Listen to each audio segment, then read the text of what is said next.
ಆತ್ಮೀಯ ಪತ್ರಿಕಾ ಮಿತ್ರರೇ, ಇವತ್ತು ತಮ್ಮನ್ನು ಉದ್ದೇಶ ಮಾತಾಡ್ತಕ್ಕಂಥ ಉದ್ದೇಶ ಏನಿದೆ ಅಂದ್ರೆ, ಅವೆಲ್ಲ ನಿನ್ನೆ ನನ್ನ ಮನೆಗೆ ಬಂದಿದ್ರಿ. ನಾನು ನಿನ್ನೆ ಹೇಳಿದ್ದೆ ನಾಳೆ ಬೆಳಗ್ಗೆ 10 ಗಂಟೆಗೆ ಪ್ರೆಸ್ ಮೀಟ್ ಮಾಡ್ತೀನಿ. ಅಲ್ಲಿಂದ ನಾನು ನನ್ನ ಕಾನ್ಸ್ಟಿಟ್ಯೂನ್ಸಿಗೆ ಹೋಗಿ ನಮ್ಮ ಜನರ ಕಾರ್ಯಕರ್ತರ ಸಭೆಯನ್ನ ಮಾಡಿ ಕೆಲವು ನಿರ್ಣಯಗಳನ್ನು ಮಾಡಿ ಅದಕ್ಕೆ ಇವತ್ತು ನಮ್ಮ ಜೊತೆ ಮಾತಾಡಬೇಕು ಅಂತಕ್ಕಂಥ ಉದ್ದೇಶದಿಂದ. ನಮಗೆಲ್ಲ ಗೊತ್ತಿರೋ ಹಾಗೆ ಕರ್ನಾಟಕದ ಮಹಾಜನತೆ 2023ರಲ್ಲಿ 136 ಸ್ಥಾನಗಳನ್ನ ಕಾಂಗ್ರೆಸ್ ಪಕ್ಷಕ್ಕೆ ಅವಕಾಶ ಮಾಡಿಕೊಟ್ಟು ಆಗಿನ ಮುಖ್ಯಮಂತ್ರಿಗಳಾಗಿರ್ತಕ್ಕಂಥ ಸಿದ್ದರಾಮಯ್ಯನವರು ಮತ್ತು ಆಗಿನ ಪಕ್ಷದ ಅಧ್ಯಕ್ಷರಾಗಿರ್ತಕ್ಕಂಥ ಡಿ ಕೆ ಶಿವಕುಮಾರ್ ಅವರ ನೇತೃತ್ವದಲ್ಲಿ ಆ ಚುನಾವಣೆಯನ್ನ ನಾವು ಗೆದ್ದು 3 ವರ್ಷ ಸನ್ಮಾನ್ಯ ಸಿದ್ದರಾಮಯ್ಯನವರು ಮುಖ್ಯಮಂತ್ರಿಗಳಾಗಿ, ಸನ್ಮಾನ್ಯ ಈಗಿನ ಮುಖ್ಯಮಂತ್ರಿಗಳು ಆಗಿನ ಉಪಮುಖ್ಯಮಂತ್ರಿಗಳಾಗಿರ್ತಕ್ಕಂಥ ಡಿ ಕೆ ಶಿವಕುಮಾರ್ ಅವರ ನೇತೃತ್ವದಲ್ಲಿ ಅನೇಕ ಒಳ್ಳೆ ಕಾರ್ಯಕ್ರಮಗಳನ್ನ ಕಳೆದ 3 ವರ್ಷದಿಂದ ಈ ರಾಜ್ಯದಲ್ಲಿ ನಮ್ಮ ಸರ್ಕಾರ ಕೊಟ್ಟಿದೆ. ಅದಾದ ನಂತರ ಅಧಿಕಾರ ಹಸ್ತಾಂತರವನ್ನ ಸನ್ಮಾನ್ಯ ಮುಖ್ಯಮಂತ್ರಿಗಳಾಗಿರ್ತಕ್ಕಂಥ ಸಿದ್ದರಾಮಯ್ಯನವರು ರಿಸೈನ್ ಮಾಡಿ ಸನ್ಮಾನ್ಯ ಮುಖ್ಯಮಂತ್ರಿಗಳಾಗಿರ್ತಕ್ಕಂಥ ಡಿ ಕೆ ಶಿವಕುಮಾರ್ ಅವರು ಇವತ್ತು ಅಧಿಕಾರವನ್ನ ಸ್ವೀಕರಿಸಿದ್ದಾರೆ. ಎರಡನೇ ಭಾಗವಾಗಿ ಒಂದು ಮಂತ್ರಿ ಮಂಡಲ ರಚನೆ ಮಾಡ್ತಕ್ಕಂಥ ಅವಕಾಶ ಇತ್ತು. ಮೊದಲನೇ ಫೇಸ್ದಲ್ಲಿ 13 ಜನ ಮುಖ್ಯಮಂತ್ರಿಗಳು ಒಳಗೊಂಡು 14 ಜನರ ಒಂದು ಅವಕಾಶ ಇತ್ತು. ಸೊ ಈಗ ಮೊನ್ನೆ 3ನೇ ತಾರೀಕಿನ ದಿವಸ 20 ಜನರಿಗೆ ಏನು ಅವಕಾಶ ಇತ್ತು, ಅದರಲ್ಲಿ 19 ಜನರಿಗೆ ಅವಕಾಶವನ್ನು ಮಾಡಿಕೊಟ್ಟಿದ್ದಾರೆ. ಇವತ್ತು ಕರ್ನಾಟಕದಲ್ಲಿ ಅನೇಕ ಕಡೆ ನಾವೆಲ್ಲ ಗಮನಿಸ್ತಾ ಇದ್ದೀವಿ. ಅದರ ಭಾಗವಾಗಿನೇ ನಾನು ಈ ಹಿಂದೆ ಸಹಿತ ತಮ್ಮ ಅನೇಕ ಸಂದರ್ಭದಲ್ಲಿ ತಮ್ಮ ಜೊತೆ ಮಾತಾಡ್ತಕ್ಕಂಥ ಸಂದರ್ಭದಲ್ಲಿ ನಾನು ಹೇಳಿದ್ದೆ, ಸರ್ಕಾರ ರಚನೆ ಆಗ್ತಕ್ಕಂಥ ಸಂದರ್ಭದಲ್ಲಿ ಕೆಲವು ಮಾತುಕತೆಗಳನ್ನಾಗಿವೆ ಅಂತೇಳಿ. ಅದರ ಭಾಗವಾಗಿನೇ ನಾನು ಈ ಸಲದ ಸಂಪುಟದ ವಿಸ್ತರಣೆ ಎಕ್ಸ್ಪಾನ್ಷನ್ದಲ್ಲಿ ನೀವೇನ್ ನನಗೆ ಅವತ್ತು ಮಾತು ಕೊಟ್ಟಿದ್ರಿ ಅದನ್ನ ಈಡೇರಿಸ್ರಿ ಅಂತೇಳಿ ಕೇಳ್ಕೊಂಡಿದ್ದೆ. ಅದ್ರ ಜೊತೆಗೆ ಇನ್ನೊಂದು ಭಾವನಾತ್ಮಕವಾಗಿ ಇಂಡಿ ವಿಧಾನಸಭಾ ಕ್ಷೇತ್ರ ಸ್ವತಂತ್ರದ ನಂತರ ಒಂದು ಮಂತ್ರಿ ಬಗ್ಗೆ ಆಗಿರ್ಲಿಲ್ಲ. ಆ ಪ್ರದೇಶದ ಜನರ ಒಂದು ಭಾವನಾತ್ಮಕ ಬೇಡಿಕೆ ನಾಡಿತ್ತು. ಸೊ ಎರಡನ್ನು ಇಟ್ಟುಕೊಂಡು ನಾನು ಕೇಂದ್ರ ಮತ್ತು ರಾಜ್ಯದ ನಾಯಕರುಗಳನ್ನ ಕೇಳ್ಕೊಂಡಿದ್ದೆ. ಅವರು ಸಹಿತ ಸಕಾರಾತ್ಮಕವಾಗಿ ಕೊನೆ ಹಂತದವರೆಗೆ 3ನೇ ತಾರೀಕಿನ ದಿವಸ ಏನು ಬೆಳಗ್ಗೆ 8:30 ಗಂಟೆಗೆ ಮೀಟಿಂಗ್ ಆಗಿದೆ, ಅಲ್ಲಿವರೆಗೆ ಅದಕ್ಕಿಂತ ಪೂರ್ವದಲ್ಲಿ ಒಂದು 2-3 ಮೀಟಿಂಗ್ ಮಾಡಿದ್ದಾರೆ. ಸೊ ಆಲ್ಮೋಸ್ಟ್ ಒಂದು ಪ್ರಿಲಿಮಿನರಿ ಮೀಟಿಂಗ್ ಶುಕ್ರವಾರ 31ನೇ ತಾರೀಕಿನ ದಿವಸ 5 ಗಂಟೆಯಿಂದ 8:30 ಗಂಟೆವರೆಗೆ ಏನು ಸಭೆ ಮಾಡಿದ್ರು. ಆ ಸಭೆಯ ನಿರ್ಣಯಗಳನ್ನ ಕೆಲವು ಜನರಿಗೆ ಮೌಖಿಕವಾಗಿ ಹೇಳಿದ್ರು, ನಿಮಗೆಲ್ಲ ಕ್ಲಿಯರ್ ಆಗಿದೆ ಅಂತ. ಅದಕ್ಕೆ ಕೊನೆಗೆ ಇನ್ನೊಂದಿಷ್ಟು 3-4 ಸ್ಥಾನಗಳ ಸಮಸ್ಯೆ ಇತ್ತು, ಅದನ್ನು ಪರಿಹರಿಸಬೇಕಂತ ಹೇಳಿ ಮತ್ತೆ ಮುಂಜಾನೆ ಸಭೆಯಲ್ಲಿ ಕೊಡ್ದಾಕ್ರೆ ಕೆಲವು ಬೇರೆ ಬೇರೆ ನಿರ್ಣಯಗಳನ್ನು ಮಾಡಿದ್ದಾರೆ. ನಮಗೂ ಅರ್ಥ ಆಗುತ್ತೆ, ನಾವೆಲ್ಲ ಸೀಸನ್ಡ್ ಪೊಲಿಟಿಷಿಯನ್ಸ್, 40 ವರ್ಷಗಳಿಂದ ಅನೇಕ ಸರ್ಕಾರಗಳನ್ನ, ಮಂತ್ರಿ ಮಂಡಳಗಳನ್ನ, ಇಂಥ ಅನೇಕ ವಿಚಾರಗಳನ್ನ ತಿಳ್ಕೊಂಡೋಗಿದ್ದೀವಿ. ಎಲ್ಲರಿಗೂ ಎಲ್ಲವನ್ನು ಕೊಡೋಕ್ಕಾಗೋದಿಲ್ಲ. ಆಸ್ಪಿರೆಂಟ್ಸ್ 40-50 ಜನ ಇದ್ದಾಕ್ರೆ ಅವರಲ್ಲಿ 20 ಸ್ಥಾನ ಕೊಡೋದಿರ್ತದ, ಎಲ್ಲರಿಗೂ ಕೊಡೋದಾಗೋದಿಲ್ಲ. ಆದ್ರೆ ಕೆಲವು ಕಡೆ ನೀವು ಮಾತು ಕೊಟ್ಟದನ್ನ ಉಳಿಸ್ಕೊಳ್ತಕ್ಕಂಥ ಪ್ರಯತ್ನವನ್ನು ಮಾಡಿದ್ರಿ, ಇನ್ನೊಂದು ಕಡೆ ಕೆಲವು ಉಳಿದು. ಸೊ ಅದ್ರ ಭಾಗವಾಗಿ ನಾನು ಅವರಿಗೆ ಮಂತ್ರಿ ಕೊಟ್ಟಿಲ್ಲ ಅಂತಕ್ಕಂಥ ಭಾವನೆ ಇರ್ಲಿಲ್ಲ ನನಗೆ. ಅವರವರು ನನಗೆ ಮಾತು ಕೊಟ್ಟು ಕೊನೆ ಹಂತದವರೆಗೆ ಮಾಡಿ ಲಾಸ್ಟಕ್ಕೆ ಡ್ರಾಪ್ ಮಾಡಿದ್ರು. ಅದು ನನಗೆ ಹರ್ಟ್ ಆಗಿ ನಾನು ಅವತ್ತು 3ನೇ ತಾರೀಕಿನ ದಿವಸ ಬೆಂಗಳೂರಿನ ವಿಧಾನಸಭಾ ಏನು ಉಪಾಧ್ಯಕ್ಷರು, ಯಾಕಂದ್ರೆ ಅಧ್ಯಕ್ಷರು ರಿಸೈನ್ ಮಾಡಿದ್ರು ಮೊದಲೇ ಮಂತ್ರಿ ಮಂಡಲದಲ್ಲಿ ಯುಟಿ ಖಾದರ್ ಅವರು ಅಧಿಕಾರ ವಹಿಸಿಕೊಂಡ ನಂತರ ರುದ್ರಪ್ಪ ಲಮಾಣಿ ಅವರು ಸನ್ಮಾನ್ಯ ಉಪಾಧ್ಯಕ್ಷರು ಆ ಅಧಿಕಾರದಲ್ಲಿದ್ದರು. ಸೊ ಅವ್ರಿಗೆ ಹೋಗಿ ನನ್ನ ರಾಜೀನಾಮೆ ಪತ್ರವನ್ನ ಸಲ್ಲಿಸಿದೆ. ಸಲ್ಲಿಸಿ ನಾನು ಮನೆಗೆ ಬಂದ ನಂತರ ನಮ್ಮ ಭಾಗದ ಅನೇಕ ಜನ ನನ್ನ ಇಡೀ ಬೇಕಾಗಿರ್ತಕ್ಕಂಥ ಅನೇಕ ಜನಸಮೂಹ ಅವ್ರ ನೋವಿನಲ್ಲಿರೋದ್ರಿಂದ ಅವ್ರ ಜೊತೆ ನಾನು ಮಾತಾಡಿ ನನ್ನ ಮನೆಗೆ ಬಂದ ಸಂಜೆ 7 ಗಂಟೆಗೆ ರಾಷ್ಟ್ರೀಯ ಕಾಂಗ್ರೆಸ್ ಪಕ್ಷದ ಪ್ರಧಾನ ಕಾರ್ಯದರ್ಶಿ ಆಗಿರ್ತಕ್ಕಂಥ ಕರ್ನಾಟಕದ ಉಸ್ತುವಾರಿ ವಹಿಸಿಕೊಂಡಿರ್ತಕ್ಕಂಥ ಸನ್ಮಾನ್ಯ ರಣದೀಪ್ ಸಿಂಗ್ ಸುರ್ಜೇವಾಲಾ ಅವರು ಮನೆಗೆ ಬಂದು ನಾನು ರಾಜೀನಾಮೆ ಕೊಟ್ಟ 4 ಗಂಟೆಗಳಲ್ಲಿ ಮನೆಗೆ ಬಂದು ಒಂದು ಬಹಳ ಏನೇನಾಯ್ತು ಅನ್ನೋದ್ರ ಬಗ್ಗೆ, ಯಾಕಂದ್ರೆ ನಾವು ಅವ್ರಲ್ಲ ವಿತ್ ಕಾಂಗ್ರೆಸ್ ಮಹೇಂದ್ರ ಸಿಂಗ್ ಬಿಟ್ಟ ಸುರ್ಜೇವಾಲಾ ಅವರು ಆಗಿನ ಕಾಲದಿಂದ ನಾವೆಲ್ಲ ಕಾಂಗ್ರೆಸ್ ನಾಗಿದ್ದು. ಸೊ ಅವರು ಅವೆಲ್ಲ ದಿನಗಳನ್ನ ನೆನಪಿಸ್ಕೊಂಡು ನಾವೆಲ್ಲ ಕಾಂಗ್ರೆಸ್ ಫ್ಯಾಮಿಲಿ ಇದ್ದೀವಿ. ಅಲ್ಟಿಮೇಟ್ ಇಂಥ ಸನ್ನಿವೇಶಗಳು ಬಂದಾಗ ನಾವೆಲ್ಲ ಸಮಾಜದಿಂದ ಇರ್ಬೇಕಾಗ್ತದೆ ಅಂತ ಹೇಳಿ ನಾನು ಸಹಿತ ಮೊನ್ನೆ ಹರಿಯಾಣ ವಿಧಾನಸಭೆಯಲ್ಲಿ ಚುನಾವಣೆಗೆ ಟಿಕೆಟ್ ಬಯಸಿದ್ದೆ, ನಾನು ಕೊಡ್ಲಿಲ್ಲ. ಅವರು ಸಹಿತ ಅನಿವಾರ್ಯವಾಗಿ ನಾವು ಸಹಕರಿಸಿದೀವಿ. ನಿಮ್ಗೆ ನಾವು ಮಾತು ಕೊಟ್ಟಿರ್ತಾರೆ ಅದು ಇರುವಂತ ಸಂದರ್ಭದಲ್ಲಿ ಅನೇಕ ಜನ ಶಾಸಕರು ಸಹಿತ ನನ್ನ ಮನೆಗೆ ಬಂದಿದ್ರು. ಈ ಇಡೀ ಆ 2 ದಿನದಲ್ಲಿ 27 ಜನ ಶಾಸಕರುಗಳು, 7 ಜನ ಸಚಿವರುಗಳು, ಅನೇಕ ಮಠಾಧೀಶರು, ಅನೇಕ ಹಿರಿಯರು, ವಿಚಾರವಾದಿಗಳು, ಮಹಾರಾಷ್ಟ್ರ ಅನೇಕ ಜನ ನಾಯಕರುಗಳು ನನ್ನನ್ನ ಸಂಪರ್ಕಿಸಿ, ಇಲ್ಲ ನೀವೆಲ್ಲ ಮೊದಲಿನಿಂದ ಬಂದಿದ್ರಿ, ಈ ಒಂದರ ಸಂಬಂಧ ಇಷ್ಟು ವಿಕೋಪಕ್ಕೆ ಹೋಗೋದು ಬೇಡ ಅಂತ ಹೇಳಿ ಅವ್ರೇನೊಂದು ಗೌರವಯುತವಾಗಿ ನನಗೆ ಸಲಹೆ ಆಗ್ಲಿ, ಕೆಲವು ಜನ ಮನವಿ ಆಗ್ಲಿ, ಕೆಲವು ಜನ ನನ್ನ ಮೇಲೆ ಹಕ್ಕುಪತ್ತಾಯ ಆಗ್ಲಿ ಮಾಡೋದ್ರಿಂದ ಕೊನೆಗೆ ನಾನು ಒಂದು ತೀರ್ಮಾನ ಮಾಡಿದೆ. ಇದಕ್ಕೆ ಮೂಲ ಮಾಲೀಕರು ಯಾರು ಅಂದ್ರೆ ನನ್ನ ಕ್ಷೇತ್ರದ ಜನ.